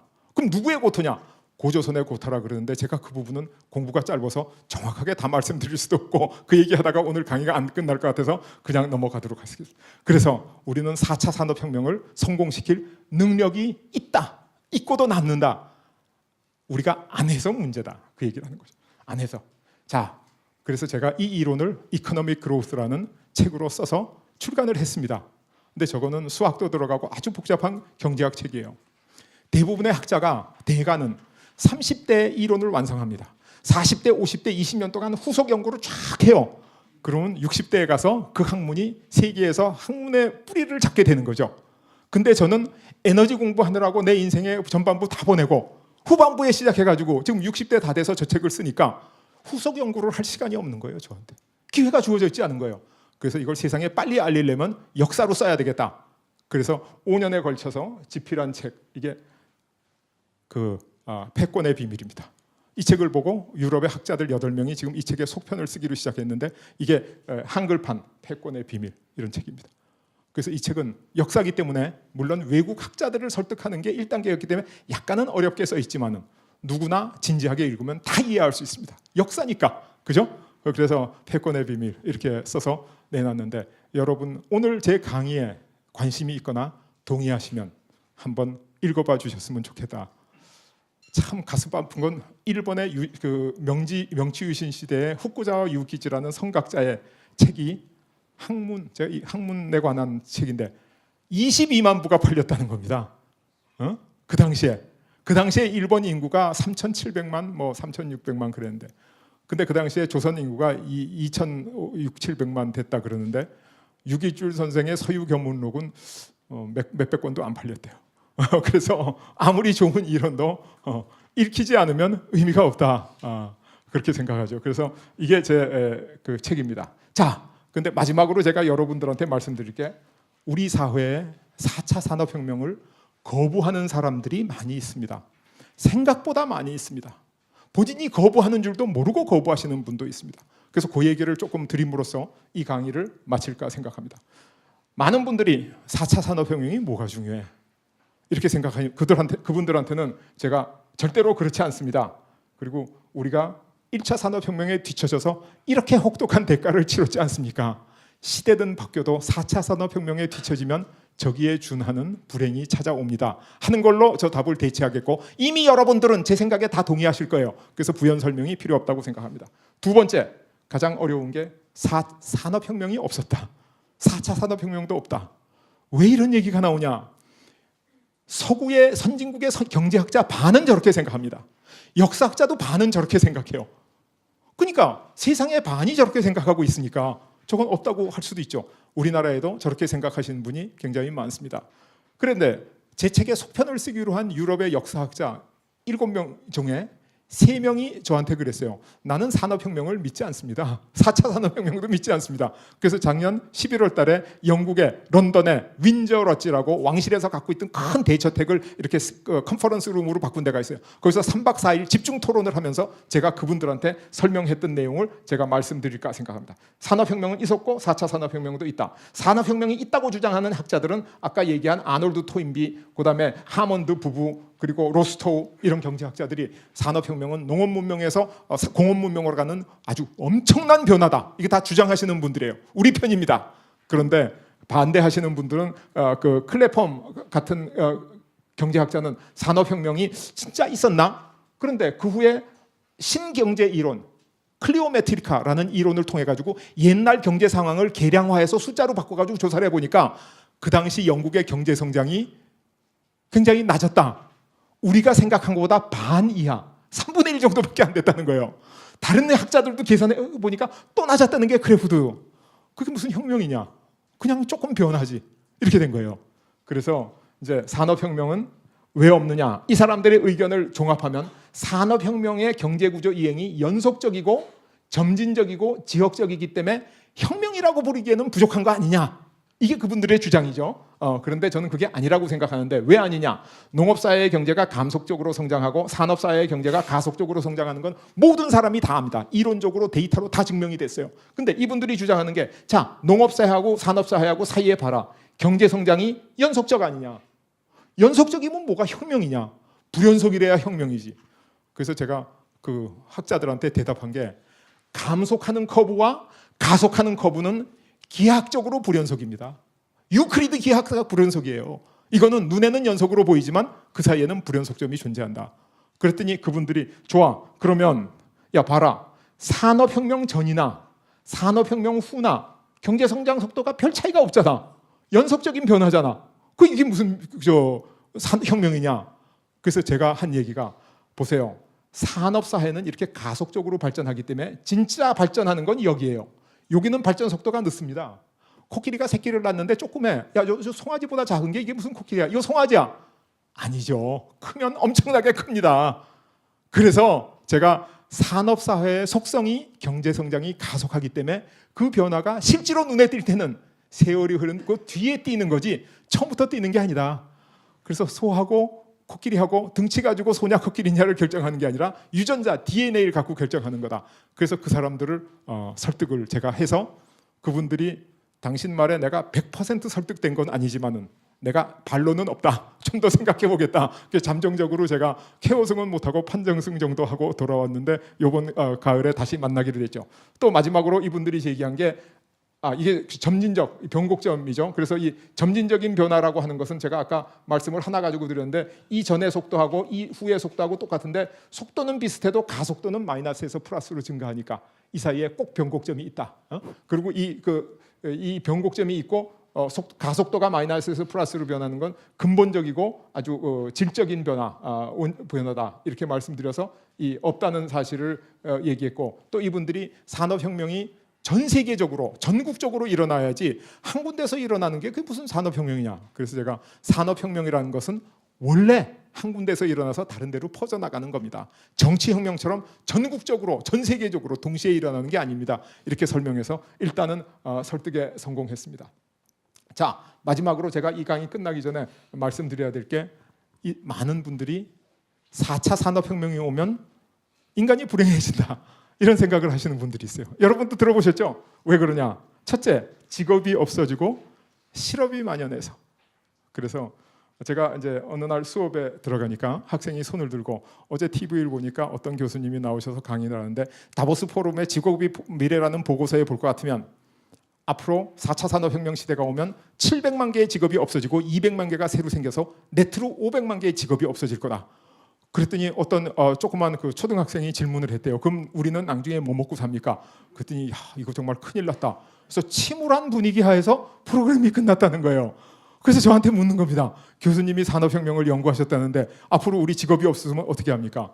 그래서 제가 답하기를 여러분 인공지능과 로봇가 직업을 대체한다는 것은 저주가 아니고 축복입니다. 기뻐해 주세요.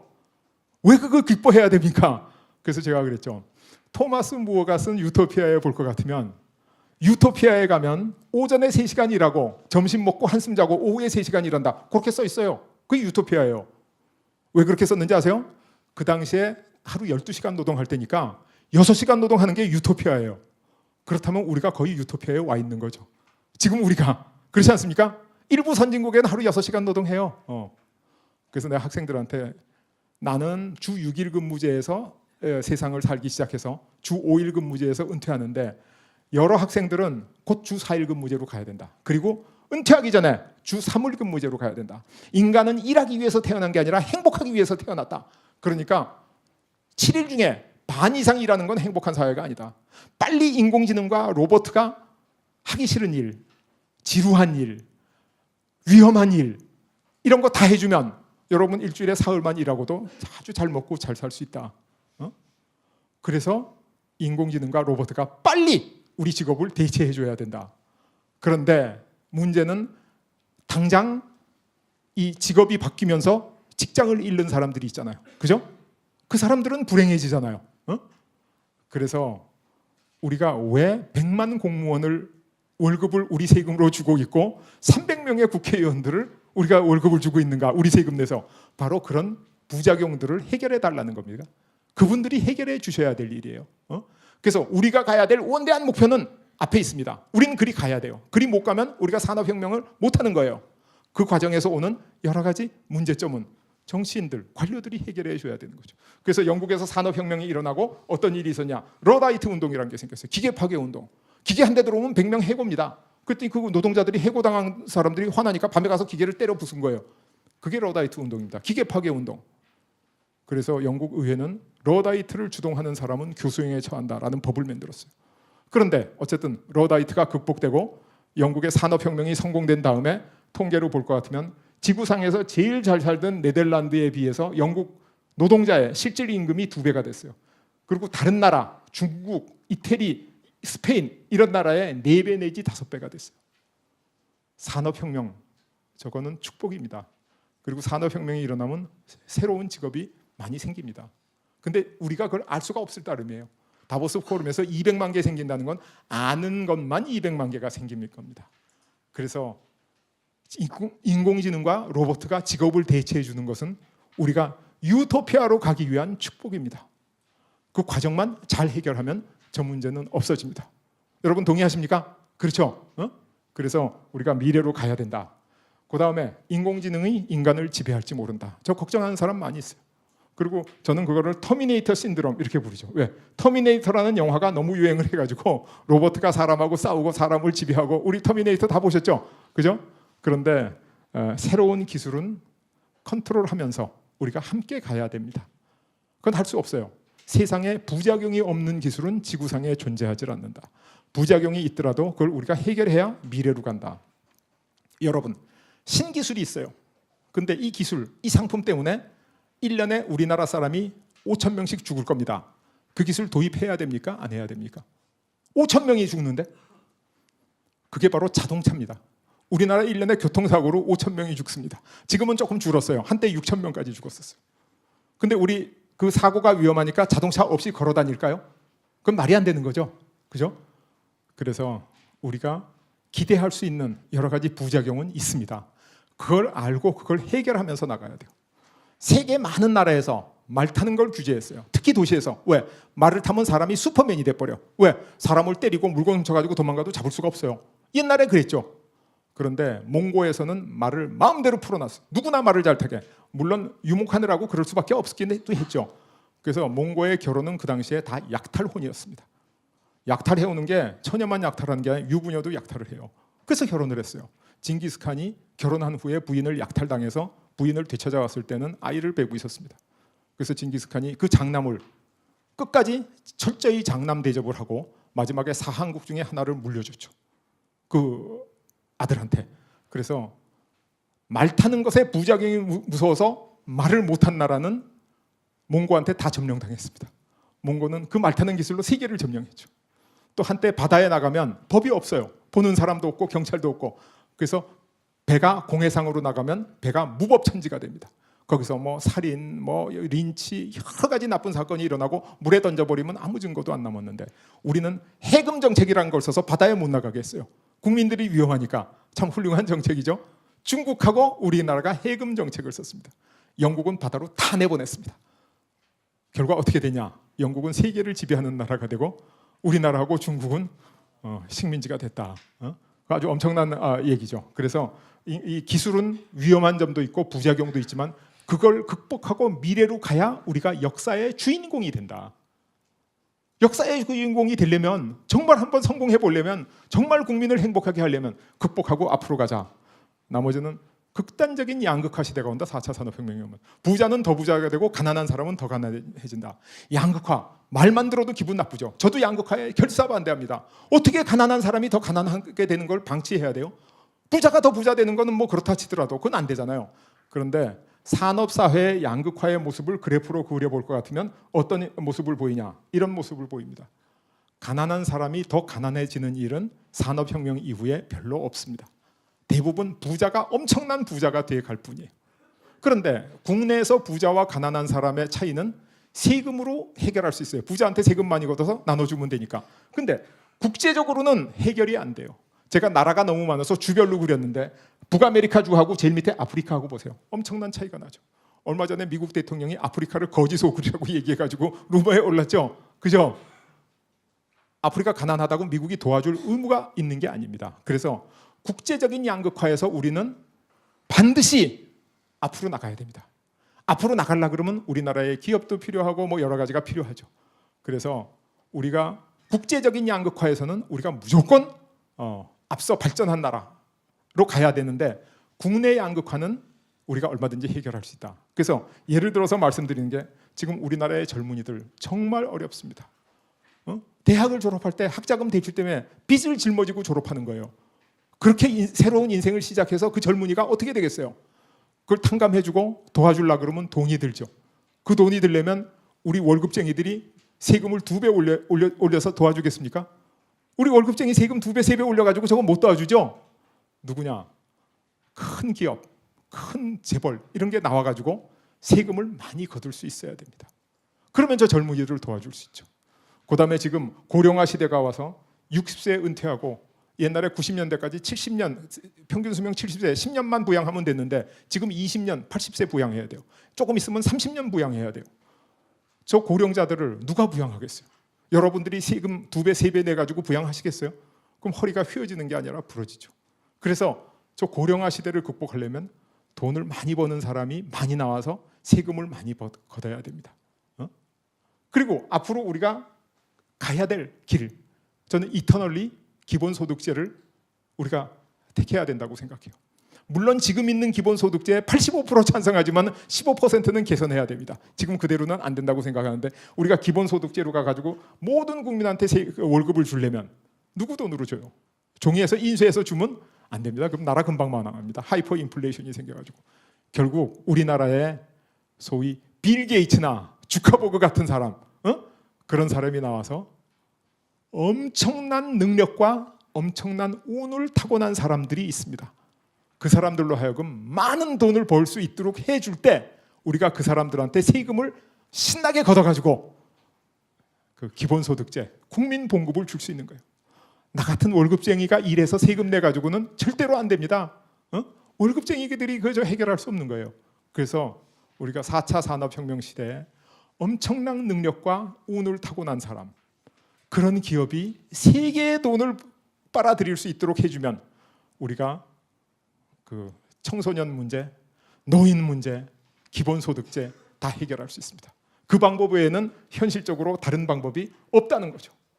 그래서 4차 산업혁명을 성공시키기 위한 3대 정책으로 제가 3가지를 제시하는데, 첫 번째 거는 공무원, 정부를 바꿔야 됩니다. 그래서 제가 얼마 전에 정부의 유전자를 변화시켜라라는 책을 오래전에 2009년에 썼어요.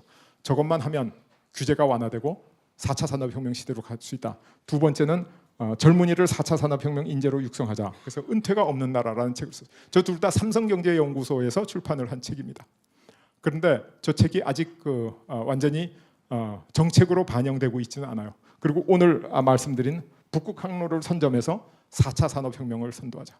저는 저 3가지만 하면 우리나라가 선진국이 될 수 있다. 1차 산업혁명 때 일본한테 뒤진 것을 우리가 바꿀 수 있다. 1차 산업혁명은, 한강의 기적은 우리가 철강 산업에 집중하고 전자 산업에 집중하고 화학 산업에 집중하면 됐어요. 그거 가지고는 4차 산업혁명 안 됩니다. 그거는 절반의 성공 비결이에요.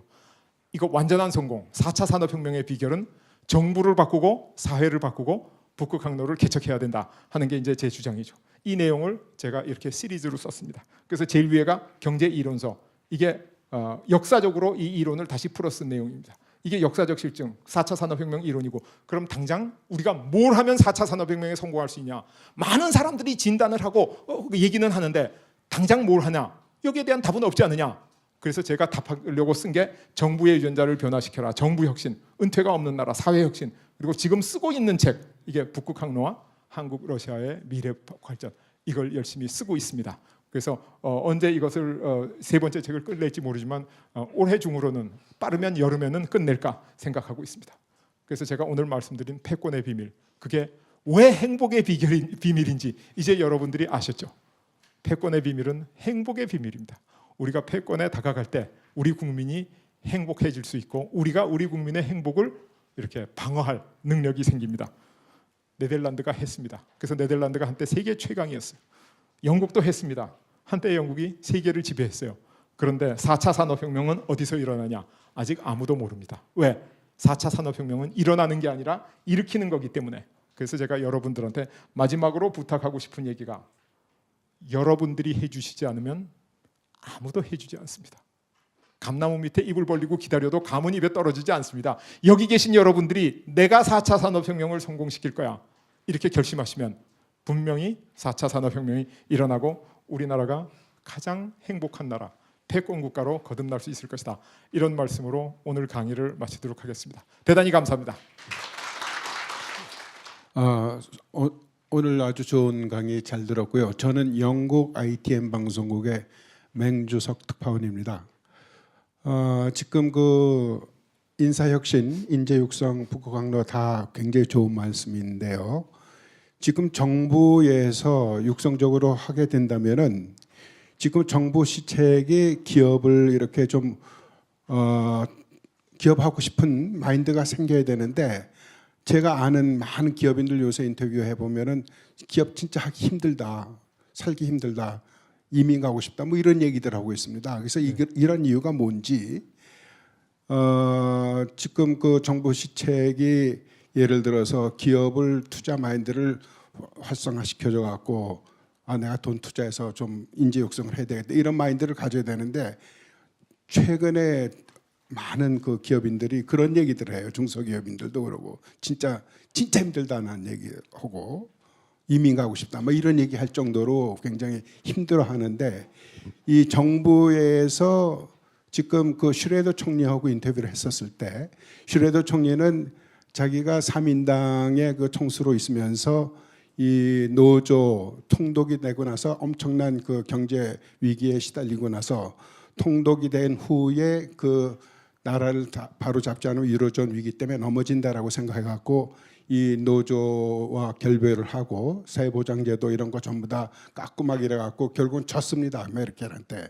그러면은 이러한 그 노사 문제, 저희 나라 노사 문제도 좀 잘 돼야 될 텐데 굉장히 갈등이 심한 것 같고, 또 규제도 많은 것 같아요. 외국인들 투자하고 싶은데 한국에 너무 규제가 많아. 또 기업인들 뭔가 좀 기업을 하고 싶은데 투자 마인드가 사라지게 만든다. 이런 문제에 대해서 궁극적으로 정부에서 좀 정부가 4차 혁명을 끌고 가야 된다면은 이런 걸 근본적으로 베이스로 깔고 가야 되는 거 아닌가요? 예, 아주 굉장히 좋은 말씀을 해주셨습니다. 근데 지금 정부의 정책 하나하나를 다 얘기하기에는 시간이 그렇게 많지는 않고, 그러나 영국의 산업혁명이 일어나고 오늘까지 오는데 300년이 걸렸습니다. 300년 동안 기업도 성숙하고 노조도 성숙하고 그 안에서 우여곡절을 겪으면서 성숙해 왔는데, 우리는 불과 50년 만에 영국의 300년 산업혁명을 재현하려니까 다 무리를 했습니다. 다 무리를 했어요.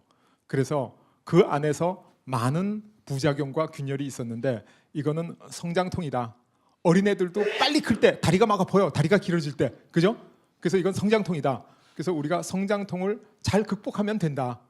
그리고 성장통을 극복할 방법도 있다. 저는 그렇게 생각하죠.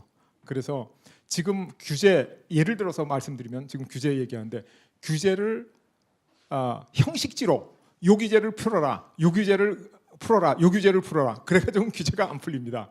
왜냐하면 규제 중에는 과잉 규제도 많지만 과소 규제가 또 많아요.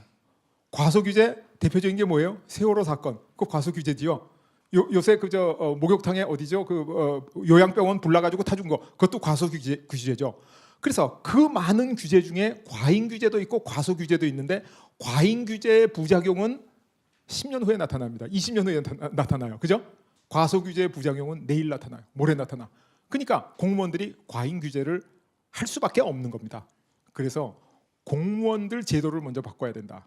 그래서 정부의 유전자를 변화시켜라. 그것도 제가 강의하면 90분 정도 합니다. 하는데, 공무원 제도를 바꿔서 공무원들을 전문가를 만들면 과잉 규제를 하지 않고 과소 규제를 한다. 그래서 형식적으로 문제를 풀라 그러면 그 규제를 하나하나 끌어내 가지고 전부 다 논의해야 되는데, 암묵지로 풀게 되면 쉽게 풀린다. 그래서 공무원을 전문가를 만들고 4차 산업혁명 시대의 공무원을 만들면 그 규제 문제가 거의 다 해소된다는 겁니다. 그래서 오늘 사실 지금 질문하신 내용은 며칠 계속 답을 해도 다 못할 만큼 긴 내용인데, 오늘 시간 관계상 또 다른 분의 질문도 있고 해서 일단 그렇게 말씀드리고 다음 기회에 필요하면 제가 더 말씀드리도록 하겠습니다. 감사합니다. 안녕하세요. 저는 휴먼 디지털의 홍윤숙이고요. 예, 예. 학생들 진로 지도 하고 있어요. 예. 근데 4차 산업 많이 그 학생들한테 예. 기술적인 거는 이제 많이 지도했는데, 제가 2년 전인가 케빈 켈러의 인에비터블이라는 책을 읽고 좀 충격을 받았었어요. 그 케빈 켈러가 그 홀랜드, 그러니까 아미시 출신이에요. 예, 예. 그러니까 아미시. 이 알죠? 아미시, 예, 예. 그러니까 미국의 예, 이제 예, 압니다. 예, 예, 동부에 가서 옛날 네덜란드. 방식으로 사는 사람이죠. 그러니까, 네덜란드 이민자를 예, 예. 저희가 이제 그러니까 주이시가 아니라 이제 이거는 네덜란드 아미시. 이민자를 예, 예. 아미시라고 그러거든요. 예, 예. 그 미국에서 사신 분들은 아시겠지만은 아주 컬트 같이 전기도 끊고 정말 자기네들끼리 집단 이렇게 살면서 그렇게 문명을 거부하는 사람이 IT의 최고 구루 케빈 켈러인 거예요. 그래서 제가 좀 너무 충격을 먹고 4차 산업, 포스트 4차 산업, 그러니까 뭐 소위 말해서 뭐 5차니 6차니 나왔을 때 그렇다 그러면 그냥 농업으로 돌아가지 않을까. 예. 농업이 이제 어떤 4차 베이스에 조금 뭐 하이 컨셉으로 간다든지. 예. 그래서 좀 사실 학생들 또 이렇게 어떤 트렌드를 볼 때 굉장히 오락, 엔터테인먼트적인 요소 그런 것들을 많이 학생들이 좋아하고 예. 그런 걸 하려고 들고 예. 이런 이제 4차 산업의 제조업 베이스에는 관심이 없어요. 그래서 좀 그런 거에 대해서 좀 연구하게 됐는데 아주 좋은 질문 해주셨습니다. 4차 산업이라는 말은 존재하지 않습니다. 1차 산업이 뭐냐면 자연에서 바로 나오는 가치를 채취하는 것, 농업, 광업 이런 걸 1차 산업이라고 부릅니다. 그 다음에 2차 산업은 한 번 가공한 것을 2차 산업이라고 불러요. 그 다음에 1차 산업도 2차 산업도 아닌 나머지 서비스업 같은 걸 다 뭉뚱그려서 나머지는 다 3차 산업이라고 정의한 게 1940년대 피셔, 클라크 같은 경제학자들이 정의한 거예요. 그러니까 4차 산업이라는 건 존재하지 않고 4차 산업혁명이 네 번째 오는 게 4차 산업혁명이거든요. 그래서 앞으로 우리나라가 어떻게 갈 것이냐, 이게 감속하는 농업사회에서 가속하는 산업사회로 왔어요. 이게 더 빨리 가속하는 지식기반 사회로 갑니다. 그래서 농업 사회로 돌아간다는 것은 절대로 인정할 수가 없습니다. 그리고 미국 동부에 아직도 검은 옷과 흰 옷만 입고 이 지퍼 달린 옷 절대로 안 입고 단추도 안 입고 끈으로 매고 그리고 이게 농사지으면서 사는 그룹 그 사람들을 MEC 그렇게 부르는데 MEC의 심층 조사를 해보면 MEC의 젊은 사람들은 생각이 다 딴 데가 있습니다. 그래서 MEC에서 그런 학자가 나왔다는 것은 우연히 훌륭한 사람이었기 때문이지 MEC의 농업 문화가 앞으로 돌아온다. 저는 그건 뭐 절대로 그런 일 있을 수 없다고 생각합니다. 그래서 우리 미래의 자녀들한테 과학과 기술과 산업, 디자인, 패션 이런 4차 산업혁명 분야의 교육을 해야 돼요. 근데 과거에 1차, 2차 산업혁명은 소위 뭐냐 하면 기간산업이라는 게 존재했어요. 왜냐하면 그 직물, 철강, 에너지, 전기, 화학 이게 기간산업이에요. 그래서 국가가 발전하고 경제가 성장하려면 그 산업을 해야 돼요. 그래서 우리나라가 국력을 총동원해서 포철을 짓고 우리나라가 국력을 총동해서 화학산업 단지를 만들고 그래서 우리나라가 발전했죠. 그래서 저는 그 1차, 2차 산업혁명 시대를 북극성의 시대라고 부릅니다. 왜? 방향이 정해 있어요. 이리 가면 성공하는 거예요. 근데 3차, 4차 산업 시대를 전 뭐라고 부르냐면 은하수의 시대라고 부릅니다. 하늘에 수없이 많은 별이 떠 있어서 별이 생성되고 죽고 생성되고 죽고 뭘 해야 될지 지금 아무도 모릅니다. 나도 모르고 너도 모릅니다. 또 옛날에는 미국의 US 스틸, 일본의 신일본 제철, 한국의 포철이 공존할 수 있었어요. 그런데 앞으로는 한 나라가 전체를 석권합니다. 지금 컴퓨터 운영 시스템 윈도우가 80% 장악하고 있잖아요. 그래서 우리가 미국하고 똑같은 거 하면 우리가 질 수가 있습니다. 우리가 중국하고 똑같은 거 해도 질 수가 있어요. 그래서 서로 피해가면서 할 수 있는 여지가 얼마든지 많은 세상이다. 왜? 은하수처럼 별이 많기 때문에. 그래서 우리가 4차 산업혁명 분야로 우리 자녀들을 보내기만 하면 그 안에서 찾아가는 것은 개인과 기업이 할 일이다. 그 기업가의 그 본능적인 감각, 그다음에 그 기술자의 본능적인 감각, 그게 방향을 찾아갑니다. 그래서 부모가 지정해준 직업은 절대로 성공하는 직업이 될 가능성이 없습니다. 아이들한테 맡기세요. 동쪽으로 가라. 그걸로 충분합니다. 어느 쪽으로 가라. 얘기하는 거 의미가 없어요. 세상이 그렇게 빨리 변하고 있습니다. 말씀하신 데에 대한 비슷한 답으로 인정해 주시면 다른 질문 하나 들어보도록. 예, 저는 연합뉴스 기자입니다. 한승호라고 합니다. 예. 예, 교수님께서 지금 지구상에 아직 열리지 않고 남아 있는 마지막 길이 북극 항로다. 예. 이제 이렇게 말씀하시면서 예. 지금 이제 4차 산업혁명이 바로 이제 북극 항로를 통해서 일어날 것이다. 또는 이렇게 해야 한다. 이런 말씀하셨는데 왜 북극 항로인지 거기에 대해서 지금 지구 온난화 때문에 항로가 열려서 북극 항로인지, 그러니까 대한해협과 베링 해협을 지나는 그 북극 항로가 왜인지, 그것 좀 조금만 아주 좋은 구체적으로 좀 질문이십니다. 말씀해 주시죠. 지금 가장 많이 쓰고 있는 항로가 말라카 해협을 지나서 스웨즈 운하를 지나는 항로거든요. 근데 말라카 해협이 지금 트래픽 잼에 완전히 걸려 있습니다. 거기 지나가기가 굉장히 어려워요. 대기해야 돼요. 그래서 중국에서는 말레이 반도 허리를 뚫는 운하를 만들려고 계획하고 있어요. 신문에 보셨죠? 운하를. 그 정도로 거기가 만원입니다. 수에즈 운하도 얼마 전에 확장했어요. 근데 대기 시간이 오히려 더 늘어났습니다. 물량이 그만큼 늘어나요. 첫 번째 이유는 남방 항로가 이제 꽉 찼습니다. 트래픽 때문에. 그래서 나머지 딴 길로 가야 되는데 북극 항로는 더 가깝고 더 빠르다는 거죠. 그러니까 북극 항로로 가야 된다. 근데 제가 이 강의를 하면 어떤 분들은 아니 미래 사회는 전부 인터넷으로 하는 사회야. 근데 뭐 항로가 무슨 얘기야? 그거 옛날 얘기 아니에요? 이렇게 얘기하시는 분이 있거든요. 그런데 얼마 전에 인도네시아에서 그 리복인가요? 아디다스 리복 그 신발 50만 켤레를 만드는 800명, 1000명짜리 회사가 독일로 가서 8명이 50만 켤레를 만든다는 기사 있었죠. 제 숫자는 조금 잊어버렸지만은 옛날에 신발이나 이런 걸 어디서 만들었냐면 원료 생산지에서 만들었어요. 왜? 원료를 수송하지 않으려고. 그럼 제품만 수송하면 돼. 그리고 어떤 때는 소비지에다 만들어. 원료만 수송하면 제품은 수송 안 해도 돼. 근데 지금은 기술이 있는 곳에 만드니까 원료도 멀리 수송하고 제품도 멀리 수송하고 2배 운송량이 생깁니다. 그래서 앞으로 항로라는 게 굉장히 더 중요해진다. 그리고 우리가 인터넷으로 할 때 인터넷으로 한번 오더하면 상품이 택배로 한번 와야 되죠. 인터넷 사용량이 늘어나면 상품 사용량도 또 늘어난다. 그래서 북극 항로다. 그리고 마지막 이유가 아까도 말씀드렸지만 아직 인류 문명이 뚫지 않고 남아있는 마지막 항로가 북극 항로밖에 없습니다. 베링해를 지나서 유럽으로 가는 게 러시아 북쪽으로 가는 게 북동 항로고 카나다 위를 지나서 대서양으로 가는 게 북서항로인데 오늘은 우리와 관계된 북동항로만 말씀을 드렸습니다. 그 세 가지 이유로 북극항로다. 저는 그렇게 얘기합니다. 시간 주시면 훨씬 더 얘기할 수 있는데 그건 다음 기회에 하기로 하고 다른 분 또 질문에 답하도록 하겠습니다.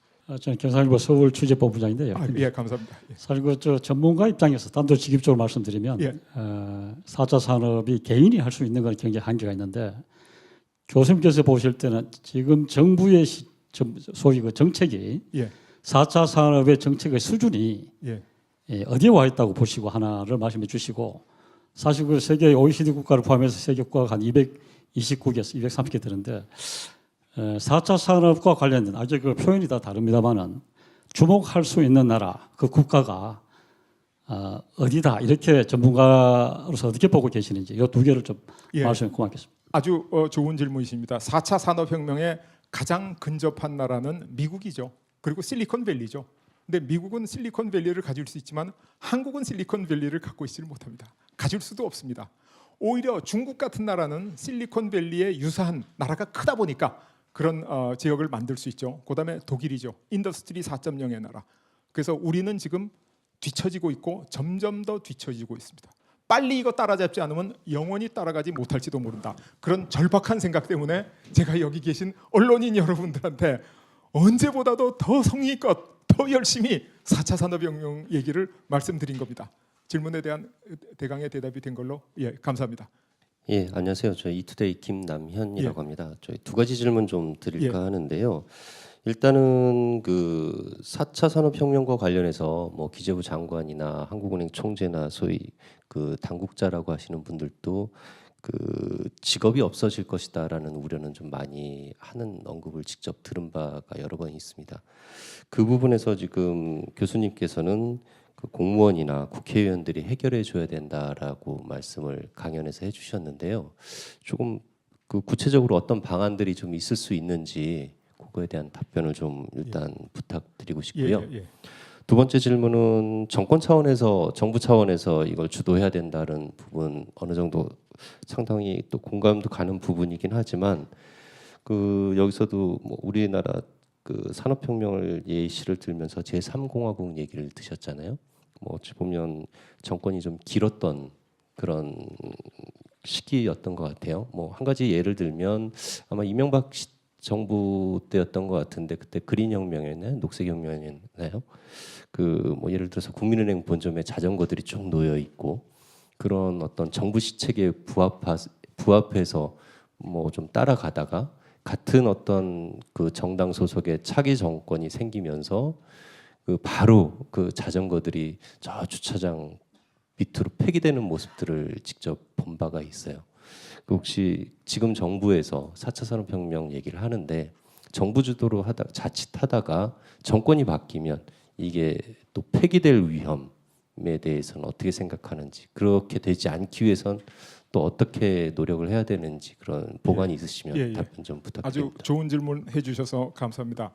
앞에 말씀드린 직업이 장래에는 많이 생기지만 당장 없어지는 문제 그런 사람의 재교육이라든가 또 직업 알선이라든가 그런 건 정부가 해줘야 된다고 생각합니다. 그리고 그러한 문제를 해결해주면 장기적으로는 4차 산업혁명에 의해서 새로운 직업이 엄청나게 많이 생깁니다. 왜냐하면 우리 세상에 에너지 보존의 법칙 뭐 그런 법칙도 있는데 가치는 창출되면 소비되게 마련입니다. 생산하는 데서 로봇과 인공지능이 지금보다 10배의 가치를 창출하면 그 10배의 가치를 소비하는데 새로운 직업이 우죽순처럼 생깁니다. 60년대 나는 미래에 손톱에 그림 그려서 먹고 살겠어. 그러면 사람들이 저 사람 정신이 이상하다. 지금 네일 아티스트가 얼마나 성업하는지 아십니까? 굉장히 성업하고 세계적으로도 유행하고 있죠. 네일 아티스트처럼 지금 우리가 모르는 직업이 소비 분야에서 건강 분야에서 수도 없이 생겨납니다. 그래서 가치를 창출하면 창출할수록 그 가치를 소비하는 소비 산업이 생기기 때문에 직업 자체는 굉장히 많아진다.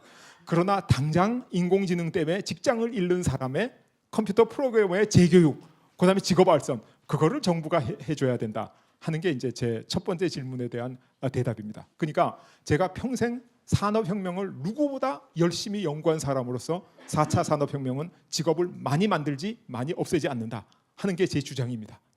그리고 두 번째 질문하신 그 핵심이 뭐였죠? 정권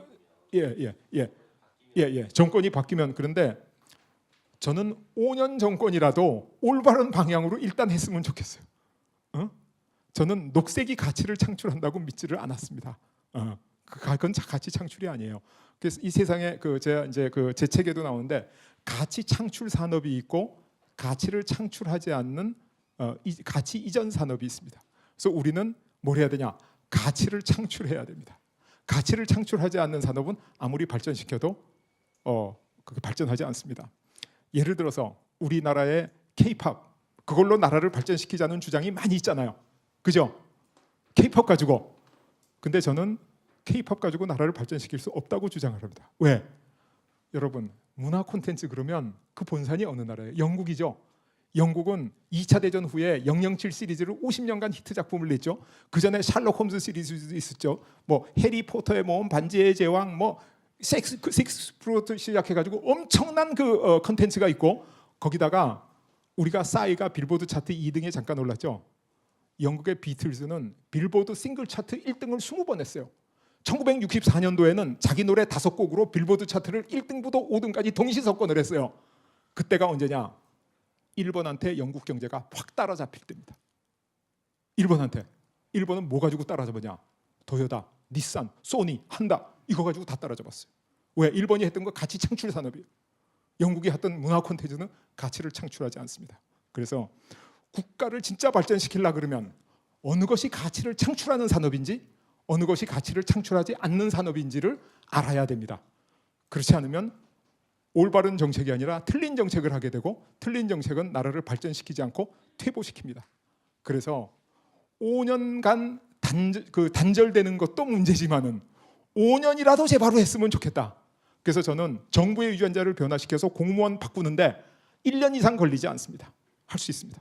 그다음에 은퇴가 없는 나라를 만들어서 우리나라의 역군들을 그 4차 산업혁명 분야로 보내는데 5년이면 할 수 있습니다. 그래서 5년이면 4차 산업혁명의 기틀을 잡을 수가 있다 하는 게 제 주장입니다.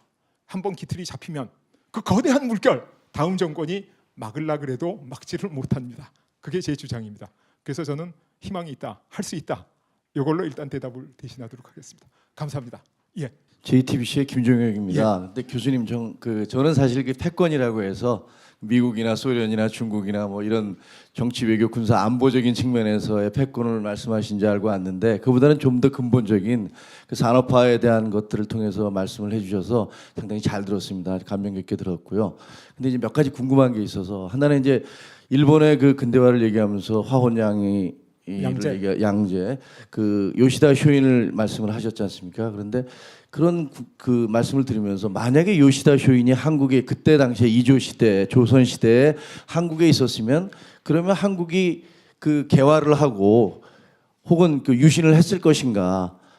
그런 생각들. 그러니까 쉽게 얘기하면 저희 나라나 중국이나 그런 절대 왕정이 오랫동안 계속됐던 나라에서는 다 개방을 거부했고, 그다음에 일본 같은 나라는 그 쇼군 체제이긴 했지만 어쨌든 지방 분권이 상당히 이루어진 지역이어서 그런 것들이 비교적 쉽게 됐는데, 예를 들면 개방이 됐든 뭐 그것이 뭐 어떤 것이 됐든 유신이 됐든 간에 그 나라에 굉장히 오랜 역사적이고 경제적이고 뭐 복잡한 것들이 있는데, 그런 것들을 제가 조금 의구심이 드는 건 그건 그냥 어떤 대원군의 세국 정책이나 혹은 요시다 쇼인의 어떤 송화 그 숙이죠, 그 촌숙 뭐 그거를 통해서 너무 이렇게 쉽게 치환시키신 게 아닌가 그런 생각이 들면서, 또 다른 어떤 산업혁명 국가들에 대해서도 영국이 됐든 네덜란드가 됐든 그것이 어떤 나라가 됐든 간에 그 나라의 어떤 그 발전이라든가 흥망성쇠라는 것은 그게 무슨 와트가 됐든 어떤 법안이 됐든 공물법이 됐든 그 한두 가지가 아니라 아마 좀 더 복잡하고 또 역사적인 여러 가지 과제형들이 있을 텐데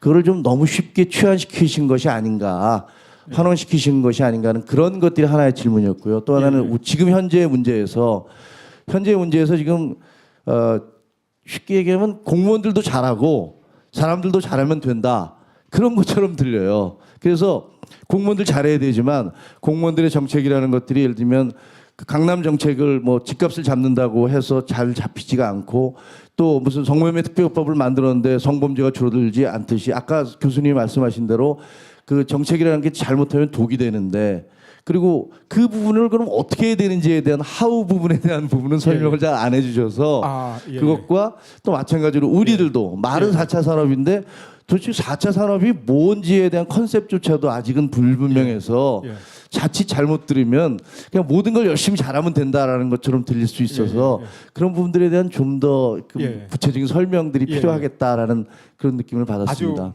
아주 좋은 지적을 해주셨습니다. 만약 제가 여러분들한테 뭐 일주일에 한 번씩 1년 동안 50번 강의할 기회를 주신다면 자세히 다 설명하겠어요. 제가 5년 동안 쓴 패권의 비밀에는 그게 상당히 자세히 나와 있습니다. 근데 오늘 90분 동안 그걸 말씀드릴 수가 없어서 대표적인 얘기 하나만 한 거예요. 이 학생이 왜 공부를 잘하냐? 이 학생은 성실해요. 이렇게 얘기를 한 거예요. 근데 성실할 뿐만 아니라 머리도 좋고 노력도 하고 뭐 좋은 친구도 사귀고 그 다 있는데 그 얘기를 다 할 수 없어서 그 대표적인 거 하나 말씀드려서 그런 오해를 불러일으켰을 것이다. 나머지 부분은 제가 더 말씀을 드릴 기회가 없으면 책에서 좀 보충을 해 주십시오. 이런 말씀을 드리고 또 하나는 제가 아까도 분명히 말씀드렸지만은 이대로 열심히 해서 절대로 4차 산업혁명이 안 된다고 제가 여러 번 말씀드렸어요. 지금 공무원이 열심히 한다고 4차 산업혁명이 안 일어납니다. 그래서 공무원의 유전자를 바꾸는 새로운 변화로 새로운 시대에 새로운 공무원을 만들어야만 이게 된다. 제가 간단히 말씀드릴게요. 조기 축구회에 가면 오늘 나 공격할래. 그 앞에 가서 막 뜁니다. 오늘 나 컨디션이 나빠 좀 쉴래. 뒤에서 수비한다고 서 있어요. 아니면 너 골키퍼 한다고 서 있어요. 그죠? 조기 축구회에서는 포지션은 바꾸지만 팀은 안 바꿉니다. 프로축구팀에 가보세요. 공격수는 어느 팀에 가든지 공격만 해요. 골키퍼는 어느 팀에 가든지 골키퍼만 해. 그래서 우리나라 공무원이 부처 내에서 순환보직을 하는 게 문제다. 이건 조기 축구회 수준의 정부다.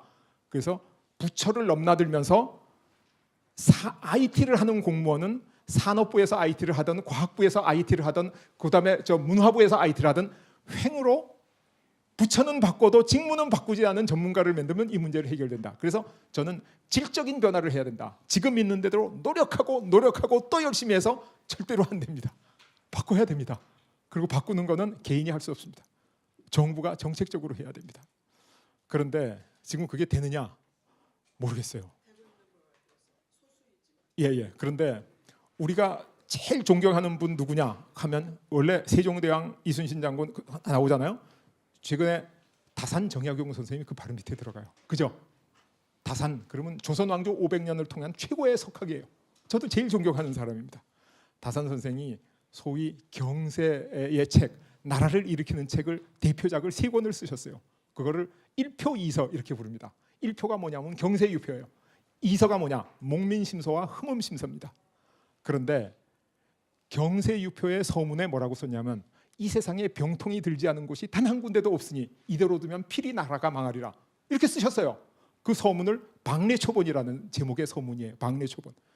그런데 아무도 그 책 안 읽고 그 다산의 1표 2서의 필사본이 그 실학파 친구들 몇 명 읽고 좋은 책이다 한 거 외에는 없었어요. 그리고 나라가 망했습니다. 일제치하에서 다산서거 100주년 기념 여유당 전서로 그 책이 출간돼서 세상에 알려졌어요. 다산이 만든 세 자루의 명검은 세상을 제패할 수 있는 명검인데 땅속에 묻어놨다가 녹이 다 쓸어서 못 쓸 때 나온 겁니다. 우리도 동도서기가 있었어요. 우리도 화원양제 똑같은 게 있었다니까요. 아무도 이 주류 사회가 받아주지라는 거예요. 정권이 받아주지라는 거예요. 그죠? 그래서 아까 말씀하신 것처럼 요시다 쇼인이 한국에서 났으면 화원양제가 한국 사회에서 통했을 거냐? 중요한 것은 통하면 한국이 성공하는 거고 안 통하면 한국이 실패하는 거다. 요시다 쇼인 같은 사람이 조선에도 있었을지도 몰라요. 동도서기를 주장했는데 그걸 성공 못했을지도 몰라요. 그래서 제가 여러분들한테 여러분들은 엄청난 영향력을 갖고 있습니다. 여러분들이 펜대를 놀리면 그 펜이 칼보다도 강합니다. 여러분 우리나라 4차 산업혁명하게 도와주세요. 우리 자손들한테 자랑스러운 나라를 한번 만들어 봅시다. 과거의 그 뼈아픈 실수를 우리 극복합시다 라고 제가 지금 부탁 말씀을 드리는 겁니다. 뭐 답변이 됐겠습니까? 예, 감사합니다. 예, BBS 불교방송의 신두식 부장입니다. 예. 그 4차 산업혁명 시대의 인재 양성에 대해서 잠깐 언급을 하셨는데요. 예. 지금 대학 교수로도 계시니까 지금 뭐 보면은 문이과 통합이라든지 이런 식으로 이제 좀 국가의 그 교육 정책 그 예. 부분 방향성을 그런 쪽으로 잡고 있는데 그런 국가의 교육 정책에 대해서는 어떻게 생각하시는지 하고 예. 뭐 오늘 기사에서도 뭐 그 대학 입시에서 기하를 수학에서 제외한다, 벡터를 안 배운다, 안 배우는 게 아니라 시험에서 뺀다라는 얘기가 나왔는데 그런 부분에 대해서 어떻게 생각하시는지 하고 또 정말 그 자기 자식 키울 때 그럼 4차 산업혁명 시대에 내 아이한테는 어떻게 교육을 해야 되는지 어떤 얘기를 해줘야 되는지 그런 지금 뭐 학원도 많은 시대고 그리고 또 학교에서도 학교 교육보다는 학원 교육이 더 중시되는 시대고 예. 그런 아이들이 대학 교육에 왔을 때는 또 어떤 것을 겪는지 간접적으로 보셨을 것 같아요. 좀 그런 조언을 좀 해주셨으면 감사하겠습니다. 가장 어려운 질문을 해주셨습니다. 가장 답하기 어려운 질문을 해주셨고 질문하시면서도 저 사람이 제바로 답하지 못하겠지 이렇게 생각하시는 건 아닌가 좀 우려가 되는데 우리가 임진왜란 때 일본한테 처참하게 졌습니다. 바다에서는 이순신 장군이 23전 23승의 전과를 올렸죠. 사실은 27전 23승 4패인데 4패는 이순신 장군이 지휘를 하지 않았습니다. 원균이랑 지휘했을 때 4패했고 그랬는데 바다에는 거북선도 있었고 한포도 있었고 판옥선도 있었고 이순신 장군도 계셨고 육전에서는 연전연패했어요. 싸우면 졌어요. 왜? 일본은 200년 동안 전국 시대를 거치면서 수없는 전쟁에 역전의 용사들이 왔는데 우리나라에는 200년 동안 전쟁이 없었습니다. 그리고 일본에 제가 아는 기록으로는 12만 대군이 부산에 상륙했는데 우리나라 군대는 전부 6만 명인데 대부분이 여진족을 막는다고 북쪽에 있고 남쪽엔 군대 자체가 없었다는 거죠. 그 육전에서는 연전연패했어요. 근데 권율 장군이 행주산성에서 1만 명이 채 안 되는 농민병을 끌고 일본 정예군 3만 명을 격파했다. 나는 이거는 진짜 임진왜란에서 정말 이 한산대첩 이상으로 우리가 존경해야 될 대전투다. 근데 그 이론이 뭐냐? 원래 무경칠서, 무경십서 이렇게 부르는데 육도, 삼략, 손자병법, 오사병법, 손빈병법 이런 책에 볼 것 같으면 지상군 한 명이 전투를 하려면 2명이 병참을 해야 됩니다. 한 명이 싸우려면 주먹밥, 돌, 화살, 먹을 것 다 날려줘야 돼요. 그러니까 한 명 싸우면 2명이 필요하죠. 그래서 수양제가 113만 대군이 왔을 때 움직이기를 300만 명이 움직였다. 이렇게 기록에 돼 있는 게 병참병이 2명 붙어서 그렇거든요. 근데 권율 장군이 좀 기인입니다. 과거 시험도 자기 사위보다도 늦게 됐어. 아주 뭐 재수, 삼수, 십수, 이십수 한 사람이 좀 아주 그 별종이에요. 권율 장군이 가만 생각해 보니까 이 전투는 싸워볼 것도 없다. 우린 졌다. 어떻게 하냐? 전원 싸워라. 전원 전투. 그러면 전력이 3배 늘어나죠. 그러면 누가 병참을 해요? 여성들한테 시킨 겁니다. 행주치마 부대한테. 여성들 전투를 시키면 활을 쏘든지 돌을 던져도 적군한테 안 가고 요 앞에 떨어져요. 전투를 못해. 근데 병참 나르는 거는 남자 1명 할 걸 여성 2명한테 시키면 훨씬 더 정확하고 훨씬 더 성실하게 훨씬 더 잘하는 거예요. 그래서 우리나라의 1만 명의 병력을 3만 명의 전투력을 만들어서 일본군을 격파한 게 행주산성입니다. 그런데 지금 우리나라에 4차 산업혁명과 관련된 직업군이 있어요. 이공계, 과학기술, 뭐 바이오, 나노 그런 것도 있고 산업 디자인, 패션 디자인 같은 분야도 있고 뭐 의료 리서치, 바이오 이쪽도 있고 그러니까 꼭 과학기술이 아니더라도 아주 그 첨단 그 회계 기법도 있고 그런 분야가 있어요. 근데 그런 분야에 젊은이들 유동지능이라 그러죠. 젊은 두뇌를 가진 빨리 적응할 수 있는 제가 조교 때 교수님이 컴퓨터를 못 하셔가지고 제가 해드렸어요. 지금은 제가 잘 못해가지고 조교 도움을 받습니다. 왜? 그때는 제가 유동지능이 높았어요. 근데 나이가 드니까 유동지능이 내려와. 그리고 결정지능이 올라간 거예요. 이건 학문적으로 정의된 겁니다. 플루이드 인텔리전스와 크리스탈라이즈 인텔리전스. 그래서 나는 더 이상 유동지능이 떨어지는 거예요. 그러니까 우리나라의 젊은이들을 공무원이나 아니면 무슨 서비스업 아니면 뭐 이런 그 일부 법조계, 의사 이런 서비스업에 가지 않도록 이건 비전투 직업이죠. 이 사람들을 전부 일모작 직업으로 보내고 그럼 이거 누가 하냐? 지금 베이비 부머 지금 55년부터 63년생까지 720만 명이 50대 중반에 은퇴하고 나옵니다. 이분들 시키면 지금 베이비 부머들 회사에서 은퇴한 사람들 있잖아요. 50대 7급 공무원 시켜보세요. 무지하게 일 잘해요. 왜? 사회 경험 다 했어. 그래서 자기가 뭐가 고통인지 다 알아. 내가 사업을 해봤기 때문에 내가 사업가를 뭘 도와줘야 될지 알아. 그다음에 40대 경력 단절 여성들 그 공무원 시키면 굉장히 잘합니다. 그래서 우리나라의 유동지능이 높은 젊은이들을 4차 산업혁명 분야에 보내고 그러지 않은 일반 직종들을 나이 많은 사람 비교적 그 장년층 여성 이런 사람들이 여성도 젊은 사람은 4차 산업혁명으로 가고 여기 경력 단절 여성 40대 50대가 하면 아주 잘할 수 있다. 이게 제 주장이거든요. 교육을 거기에 맞춰서 해야 됩니다. 젊은 사람의 교육은 유동지능을 필요로 하는 4차 산업혁명 직접 관련 교육. 패션 감각 이거 젊은 사람들을 나이 든 사람이 못 따라갑니다. 젊은 사람들은 저 추리닝 같은 거 입어도 멋있게 패션을 해서 입어. 색깔도 잘 맞춰. 근데 뭐 저는 매일 거울 보고 아무리 열심히 준비해도 잘 안 돼요. 그래서 저묻고 유동지능이 충만한 젊은 사람이 4차 산업혁명 직업으로 갈 수 있도록 교육 체계를 개편하고 그다음에 4차 산업혁명과 관련된 1모작 직업에서 은퇴하신 분들을 재교육해서 2모작 직업을 주면 그럼 이 문제가 해결된다 하는 게 이제 제가 은퇴가 없는 나라라는 책에서 쓰고 있는 내용이죠. 그래서 국가적으로 그렇게 하면 됩니다. 근데 개인적으로 어떻게 해야 되냐? 그거는 제가 답할 위치에 있질 않습니다. 저도 애들을 그렇게 해보려 하니까 안 돼요. 안 되더라니까요. 그래서 그건 좀 비밀로 해주십시오. 그래서 질문을 취소해 주십시오. 그래야 제가 오늘 편한 마음으로 집에 갈 수가 있습니다. 대단히 감사합니다. 예, 예.